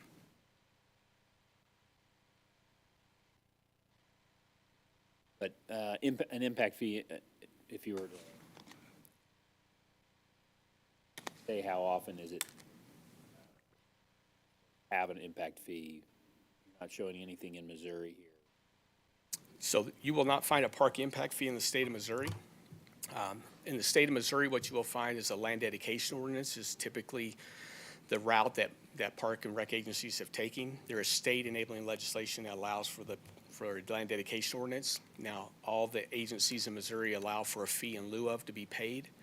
Kansas City has a land dedication ordinance, and they have a fee to be paid in lieu of. I will tell you that in my conversations with the developer representatives, a couple of them mentioned that a statement similar to, well, we already pay this fee in Kansas City. Well, they're just paying the fee in lieu of. They're not given land, which is what their ordinance requires. There are several states, Kansas being one of them, has state enacted legislation that allows for a park impact fee to be charged. Missouri does not have that. That's why you don't see a park impact fee in Missouri. But I know through our presentation in October and with discussions with Mr. Bushek that as a charter city, you guys have the authority to enable a park impact fee. And Mr. Bushek, if I've misstated that, please correct me. Thank you. And mentioned in your presentation an impact fee administrator, like a new FTE or? No, that impact fee administrator would be the parks administrator or his or her designee. Not be an additional position. Okay. Sure, that's what I got for now. Thank you. Thank you. Mr. Smith. Councilmember Pryor. Thank you. So I know we touched on this, but what are our fees currently to build here compared to other cities? Are our fees higher just in general with all of the fees combined? Are our fees higher to build here than they are, say, Overland Park or even Blue Springs or even on the, and I don't know if we would know this, but even some cities on the St. Louis side? I guess I'm going to need clarification. Are you talking about to build a park or? No, to build houses mainly. The fees that the city charges to Just build fees- a single-family home. Yeah, Yeah. fees that the city charges, including the 1,200. Would that push us over being higher than most any other city? We I may don't have know to the ask Mr. Elam or Mr. Johnson. I don't have the answer to that question, but we may have resources in the room that may be able to answer that. And I'm just looking over to my right to all the resources. And you notice they're looking down. I know, they're all not looking, Would they're not looking at they- me. I know, oh, okay. So we do have some information prepared from a previous presentation. Give us a few minutes and we'll be able to pull it up, I believe. Would It we might be be a able- little dated, Okay. but Would we be able to ask, since they do build in the other cities, would we be able to ask any of them back there? Would that- that would be up to the chair. Yep, I'm fine with that. Who wants to take this one? I just really don't You all want, came. You all came, so, you know. I just don't want to see us missing out on developments because of our fees. Will Reuter with the Home Builders Association. Again, didn't know if I needed to redo that with a different topic under discussion. The permit application fees do vary by jurisdiction. There are add-ons around the metro. I do know that in close proximity, Kansas City, Missouri is cheapest in the area at around $1,500 for the initial application, plus you start adding. Lee Summit is probably middle of the road, if not on the higher end of the average within the metro. There are significant discounts. It typically follows a pattern of the more ex-urban you get, the higher the fee. And then as those communities build out, that fee typically goes down or at least moderates relative to the rest. So just for clarification, our fees are already higher without the $1,200 fee added? Our fees are already higher to build a home without the $1,200 fee added? Middle to higher, yeah. Middle to higher. Without, yes, okay. Right, yeah, so Lee Summit is not the cheapest jurisdiction in the metro to build, and it's not the most expensive in the metro to build. Okay. What is the most, do you know, are you allowed to say what the? No, that's, I believe Liberty, Missouri is around $8,000 for the initial permit application. And some of those permit fees are relative to the size of the home as well. They go on a square footage basis, so there is a sliding scale. So if you have, if you're building on acreage but within a municipal jurisdiction, that could be a higher than average permit fee. But we'd be happy to aggregate that info and provide that to the committee. I personally would really like to see it just because I think it does make a big difference on where this is going to put us as far as, yeah, I just don't want to see us missing out on new residential developments if our fees are going to be too high. So I personally would love to see it. Is that? Okay. Of course. Thank you so much. And then my other question was, so you touched a little bit on accessory use. Could you tell me what that defines? Because I know we recently approved the accessory dwelling. Does that fall under the accessory use, or would that be something that's subject to the $1,200 fee since it's a new build, kind of? And David, I might look for you from assistance on that, but I think is, so I mean, if you're building a deck or a pool or some kind of amenity in your back, that doesn't get assessed, right? If, I'm trying to think of other examples that might fit in there, and maybe you have one that's in mind, and you could throw at us and we can tell you. I just know that one of the big selling points of the accessory dwelling units was that we were trying to cut down on costs. That kind of was a way to address some attainable housing issues. And I just didn't know if that would be subject to the $1,200 fee as well, or if that had been addressed at all. Those are designated as an accessory use in the UDO. The ADUs are specifically. So under this, it would be as an accessory? Understanding is that would be exempt. Exempt. Exempt? From the parks impact fee, yes. Okay, that's helpful. And then what made you, I know in the presentation, I thought we had considered, or that we had maybe talked about not just a flat $1,200 fee for all new residential. But what made you decide to do a flat $1,200 fee versus like a $600 fee for anything under $400,000 and then it graduating up to a $1,200 fee? That's a good question. I think at the end of the day, so we looked at several park impact fee ordinances across the country. For sure there were some that had some tiered pricing, but for the most part, it was a one price for that. I think a lot of it's simplicity. You got to start having somebody calculate, because some of them were by, number of bedrooms, right? So it's X amount for this bedroom, and then every bedroom you add is going to be X amount. It could be square footage. There could be a lot of factors that tier it. And so I think simplicity is part of it. The vast majority of the ordinances we looked at, they had just one fee system. We felt that was a reasonable approach to take. Chair, I can circle back to the previous question and verify. There's two categories of credits in the ordinance. One is full credits. The second is partial or full credits, depending on the circumstances. And under the full credits, a building permit that's requested for an accessory building or use is provided a full credit. So I'm verifying what Josh Not be just charged. said. Okay, thank you very much. Councilmember Hodges. Yeah, so I want to tag on to what Councilmember Pryor was saying about the 1,200. I don't think you said what the reasoning was for actually 1,200 when we're looking at your comparators that are, I mean, this is triple what their impact fees are. So why 1,200? Well, it goes back the early slide. If you look at, if you were hypothetically say we're going to take this full fee, this burden, and put it onto the people who are moving in, right? The home buyers in the future.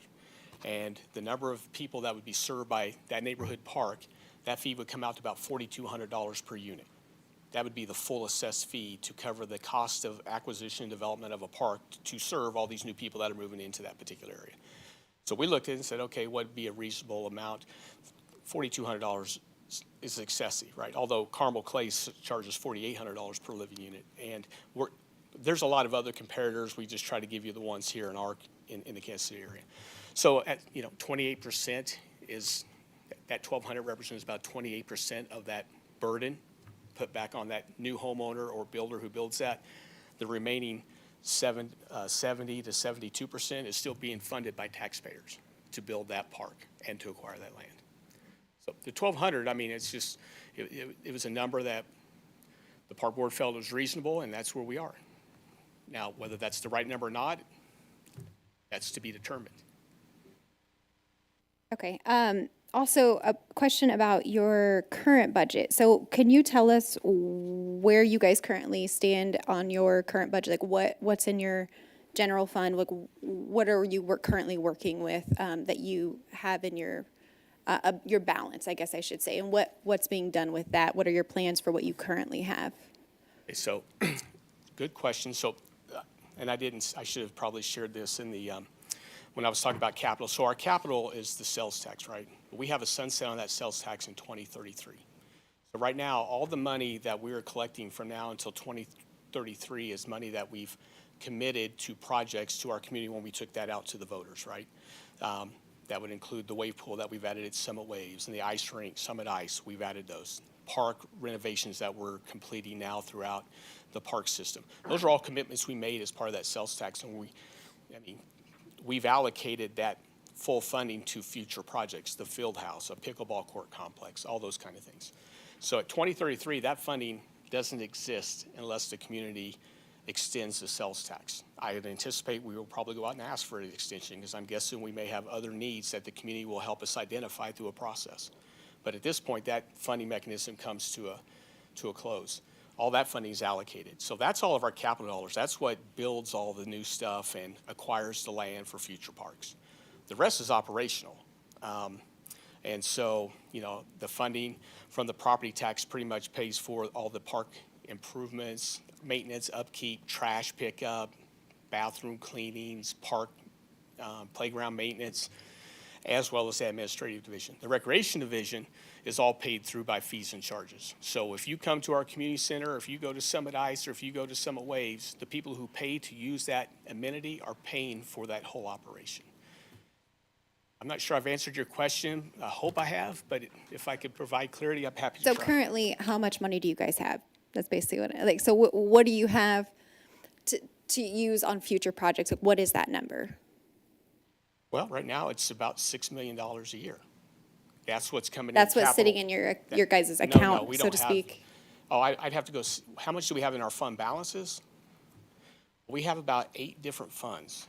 And we have fund balances. We have a fund balance policy. The fund balance policy is that we have to maintain 15% of our annual operating expenses for the year. Some of our funds are very healthy and are doing well, and some of our funds are not where they need to be per the fund balance policy. Our fund balance, our money in our fund balance is dedicated to that particular fund balance. So, for example, Level Community Center is its own fund and its own budget. So if we make money at the end of the year, that money goes into that fund balance, which then will help pay for maintenance, upkeep, new HVAC, whatever the case may be. If we lose money, that fund balance offsets that year's loss. And so it's a little different, maybe. I mean, we don't have one big general fund like you may think with the city. We have multiple funds throughout the park system, and that funding is dedicated to those particular entities. Okay, so you don't have a fund that is specifically for future projects? That would be our capital fund. So what is in that? I don't know what our fund balance is now, but all that money is, what we have in the fund balance is going to go towards a field house that's going to cost $24 million once we secure the land. So that fund, we're actually will probably have to take out money. We'll have to borrow money in some capacity to pay for that, and then pay for that over time with the future sales taxes. So there is money in that capital, but it's all being reserved for the projects that we have committed to our community. Okay, so that's what I was getting at. I'd be curious to see the layout of the budget, just to see what's going where, because if, anytime you're asking constituents for money, we should provide, say, okay, well, are you handling it well with what you've got to justify, what you're asking for now? Okay, that kind of helps me out. I will tell you, I'm struggling with this. I get the ask, but at the same time, and again, I know we have beautiful parks. The thing is, on this list, I struggle with the fact that it says needs when really I believe they're wants. So it's hard for me to justify these extra asks above and beyond things as needs. And then we just get done talking about our last topic of affordable housing, and then we're going to slap $1,200 on for people that we claim we want to make it more affordable to live here. Go ahead. Josh Johnson here, Director of Development Services. We did a fee comparison looks like in March of 2022 between us and other communities for our building cost to build a single family permit, just totals. You'll see we're right here at just under $7,000. With the high end being, it looks like Olathe at almost $14,000. And so the bulk of the fees, as you'll see in this orange, is sewer and water tap fees. We have a water tap fee that's just residential. You pay this much for a regular residential water tap fee. License tax, we've talked about that at council a few times. That's to pay for future. Our building permit fee on residential is, it's a percent. We charge a percentage of what the value of the home is.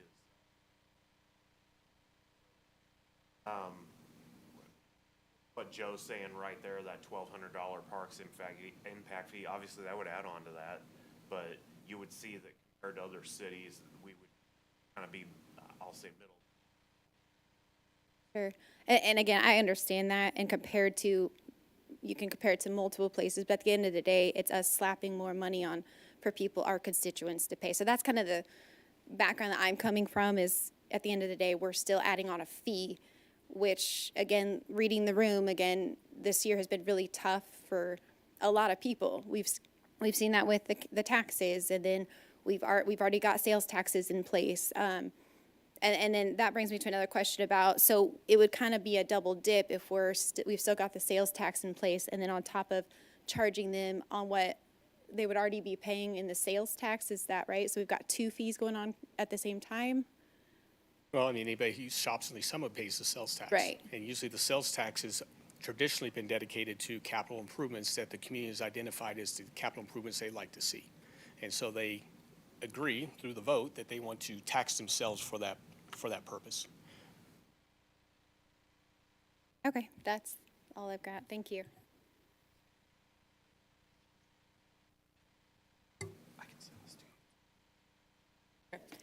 Mr. Snook, did you Have you had any, have you or any representatives of the city or park board had any discussion with representatives of the PRI property about donating land or how we can possibly move toward that?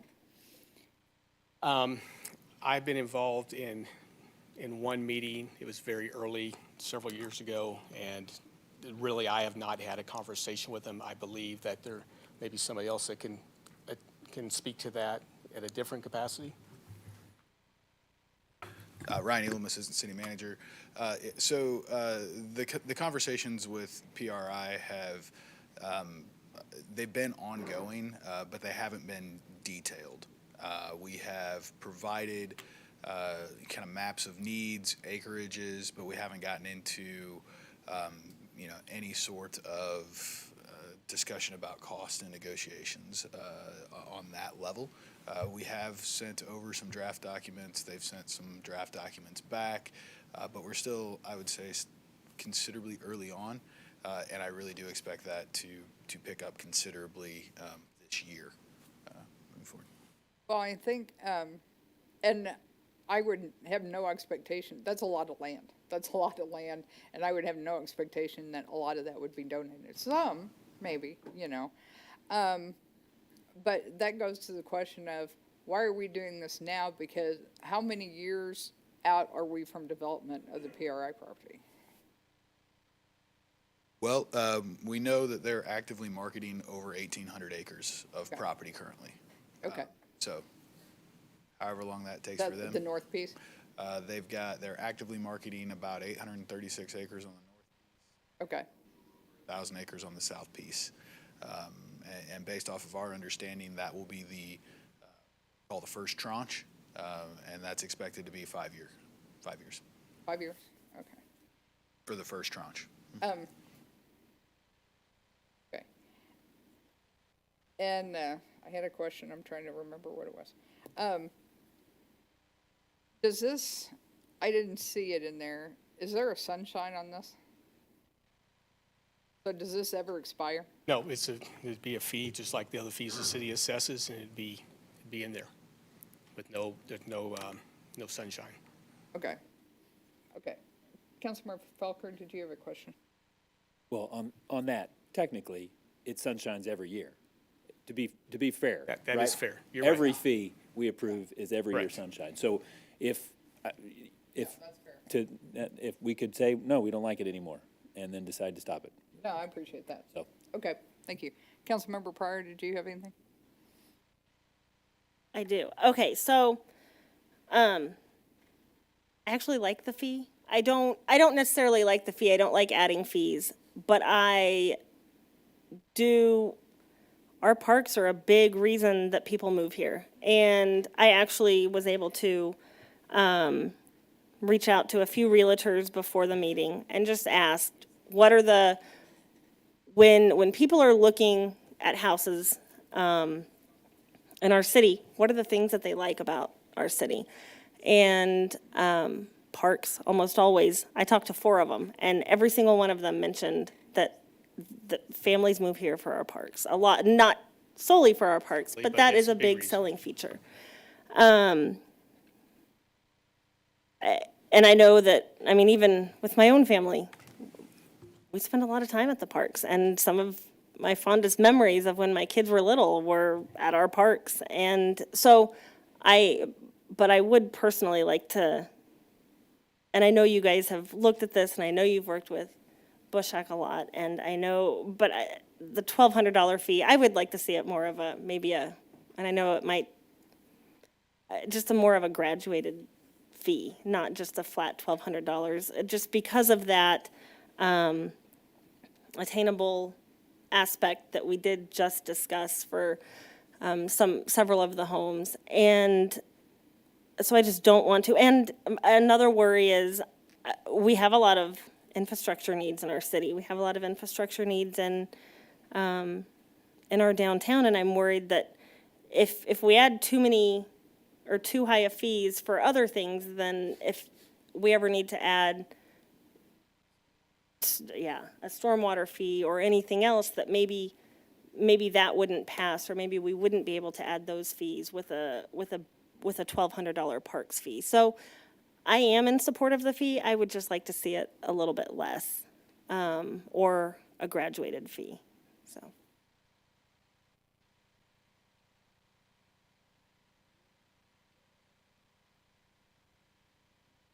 I'm not sure I'm going to call on you here. Yeah, Councilmember Felker, go ahead. Okay. So first is the question about pros and cons of requiring a dedication ordinance. What would, again, I think what you communicated earlier is that that is what is permitted in Missouri, but your experience in communicating with developers was that they routinely pay a fee as opposed to Correct. dedicating the land. Correct. And I would say, I mean, I think the feedback I got is I don't think they're really interested in giving up land. And I understand. I mean, I don't think maybe I wouldn't want to either if I was a developer. I know that this was vetted pretty heavily by the park board. I mean, they've had multiple meetings on this. We've had special meetings on this. And they've all been open meetings. And they vetted this pretty extensively. And the general consensus, and I think the universal consensus of the park board is to pursue a park impact fee, not a land dedication ordinance. And that includes, we have two lawyers who represent developers in our community, in our region.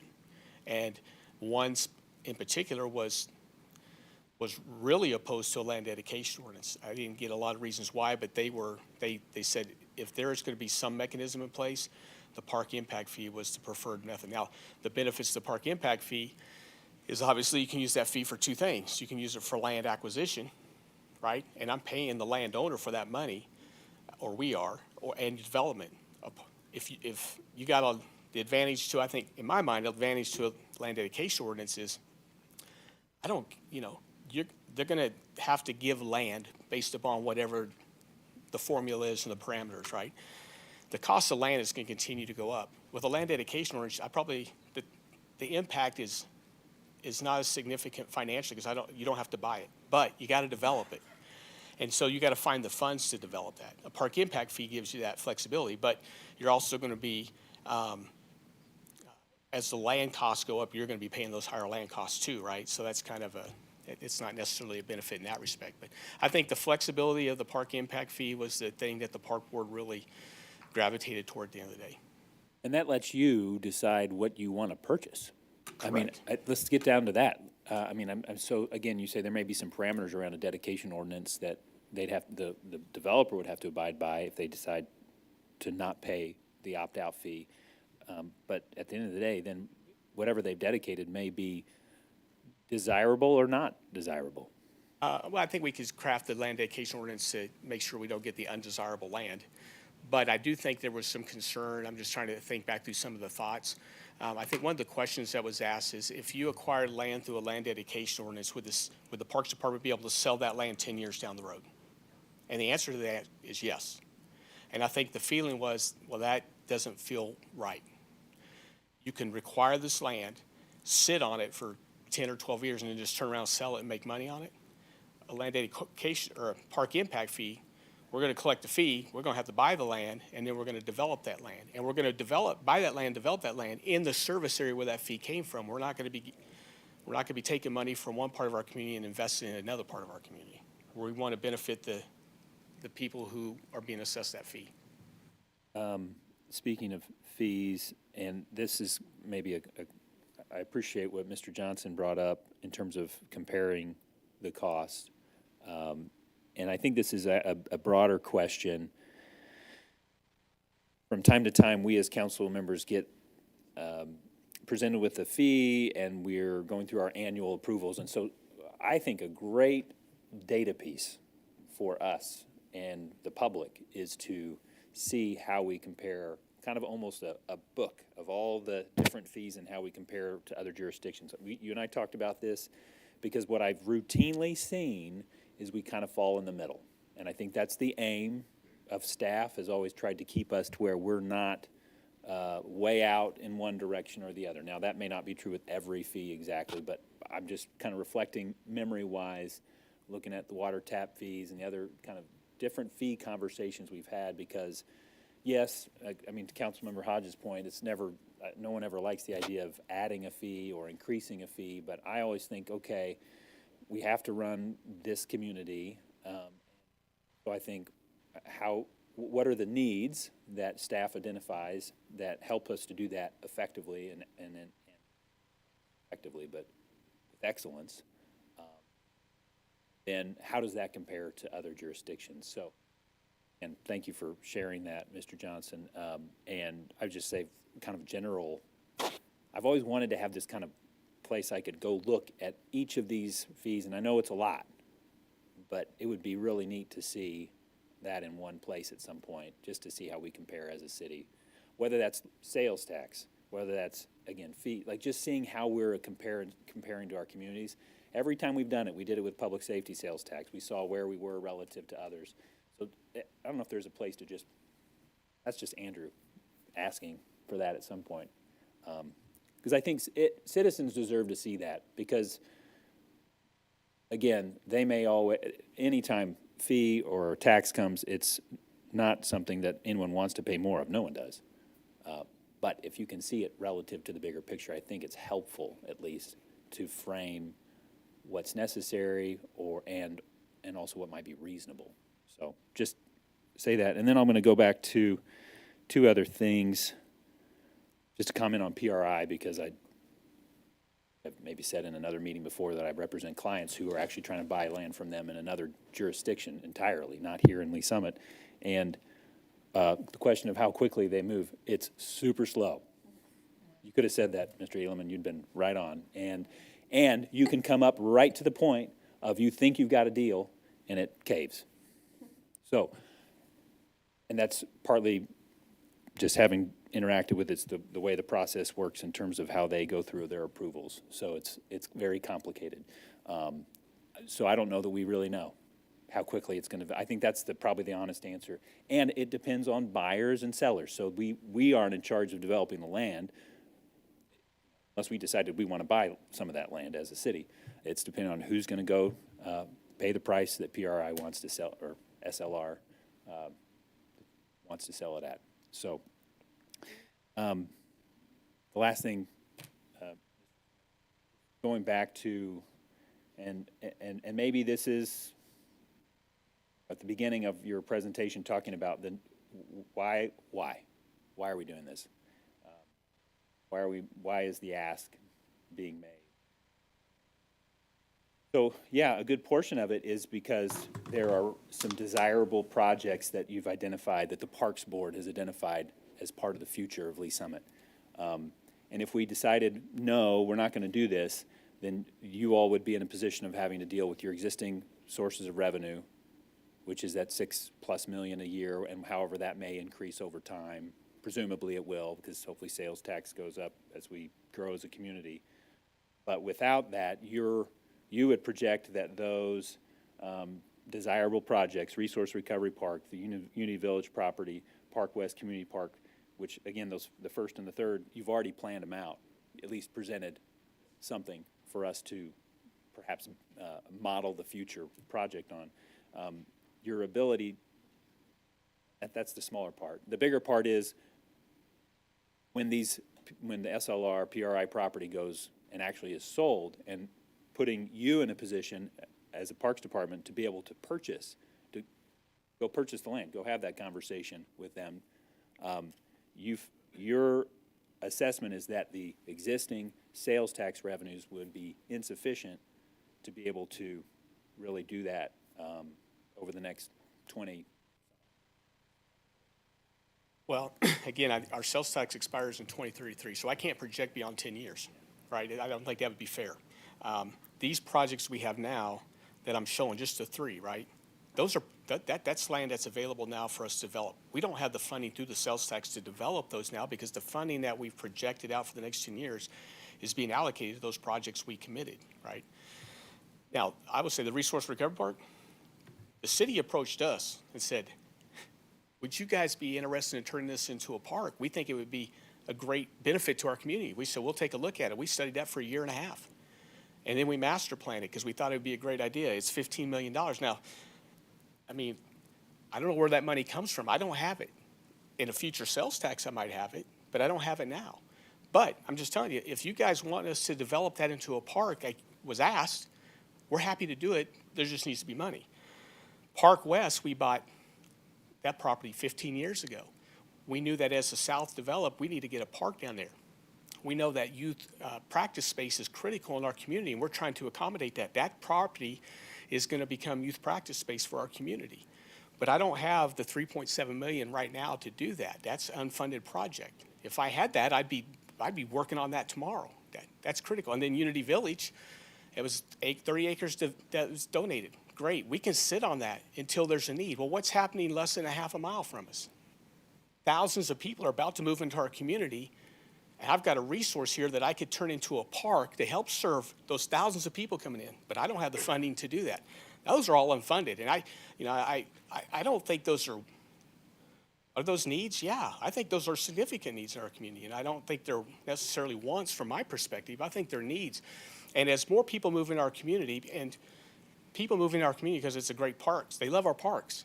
Well, if we add 10,000 more people and we don't add another acre of green space, where are those 10,000 people going to go? The existing parks that are already really busy, right? So that experience for everybody, our existing community, starts to deteriorate. So for us to keep the same level of service in the future, we have got to add green space with these additional people that are moving to our community. What we're proposing through this fee is that we push some of that responsibility onto the people who are going to move into our community. Maybe 1,200 isn't the right number. Maybe it needs to be something a little different. Maybe it needs to be tiered. We're happy to look at that. I mean, right now, I'm just telling you, we looked, it's about 28% of what we think the full amount, if you were to assess the full amount at 4,200, it's about 28%. Well, maybe you guys think it's 25. I don't know. Maybe you think it's 20. I don't know the answer to that. This was our proposal to Park Board. Park Board said, yes, we agree with that. That's what we're bringing forward. Again, 12, 13, 15, what's the percentage of land that's 12 and a half acres per 1,000 people.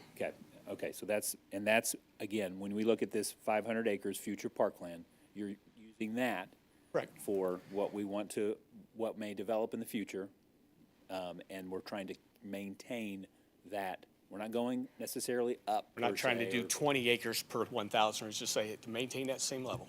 That percentage, if you will, is kind of, I wasn't going to use the word marquee, but it's the gold standard, or it's well regarded in terms of having that kind of percentage dedicated to parks.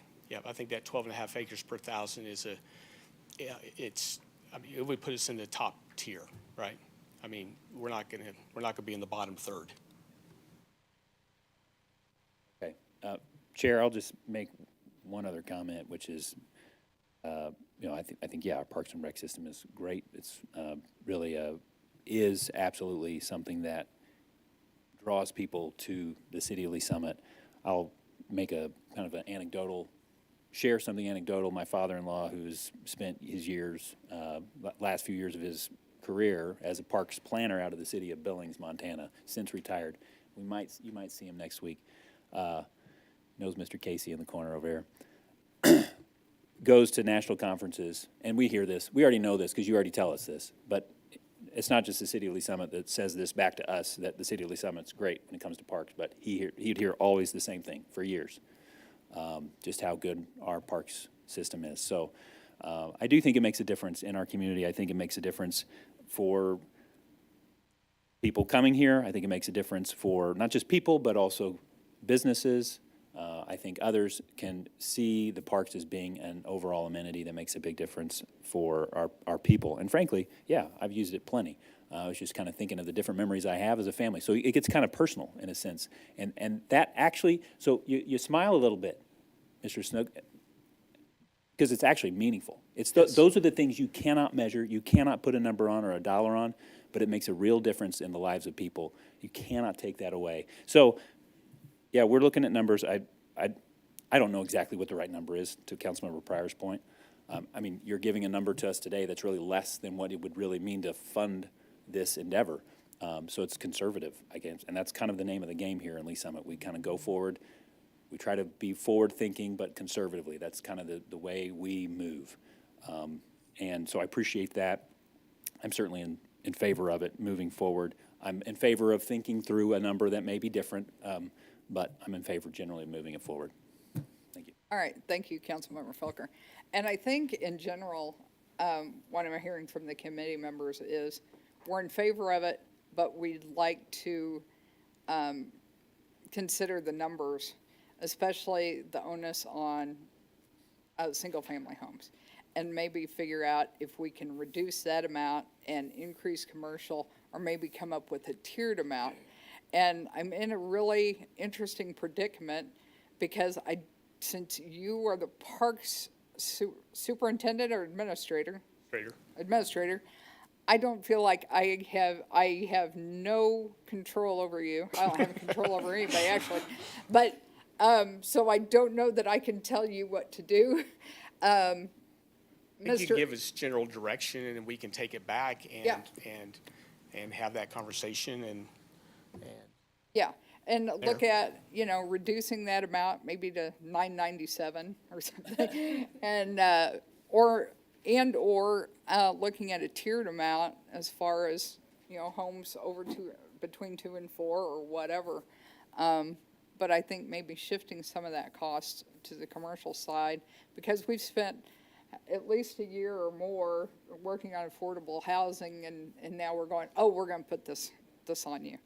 So does that make sense to you? And Mr. Elam, does that make sense to you? And committee, are you guys okay with that? To have Mr. Snook come back and visit us again? Because this was so much fun for you, I know. it hasn't been bad at all. Is everybody okay with that, committee? So what I'm hearing, sorry if I can, so what you're suggesting is that Parks comes back to this committee rather than advancing it to council. Is that what you're suggesting? Yeah. Okay. Yeah. I can support that. I'm fine with it moving forward and giving them the direction to present some additional numbers to the full council, but I'll. Well, I'd like to have it come back here one more time, just so this committee can really get behind it and move it forward with a full recommendation. Okay? Any questions, Mr. Snook, Mr. Elam? Okay. Appreciate everybody's time. Yeah, if we could just find a way to shift some of those costs, that would be great. Okay, we will. All right. Appreciate your time this evening. Oh, yeah. You better wrap soon. Yeah. Round table, real quick. Anybody have anything? Staff have any round table? No. All right, we are adjourned. Thank you.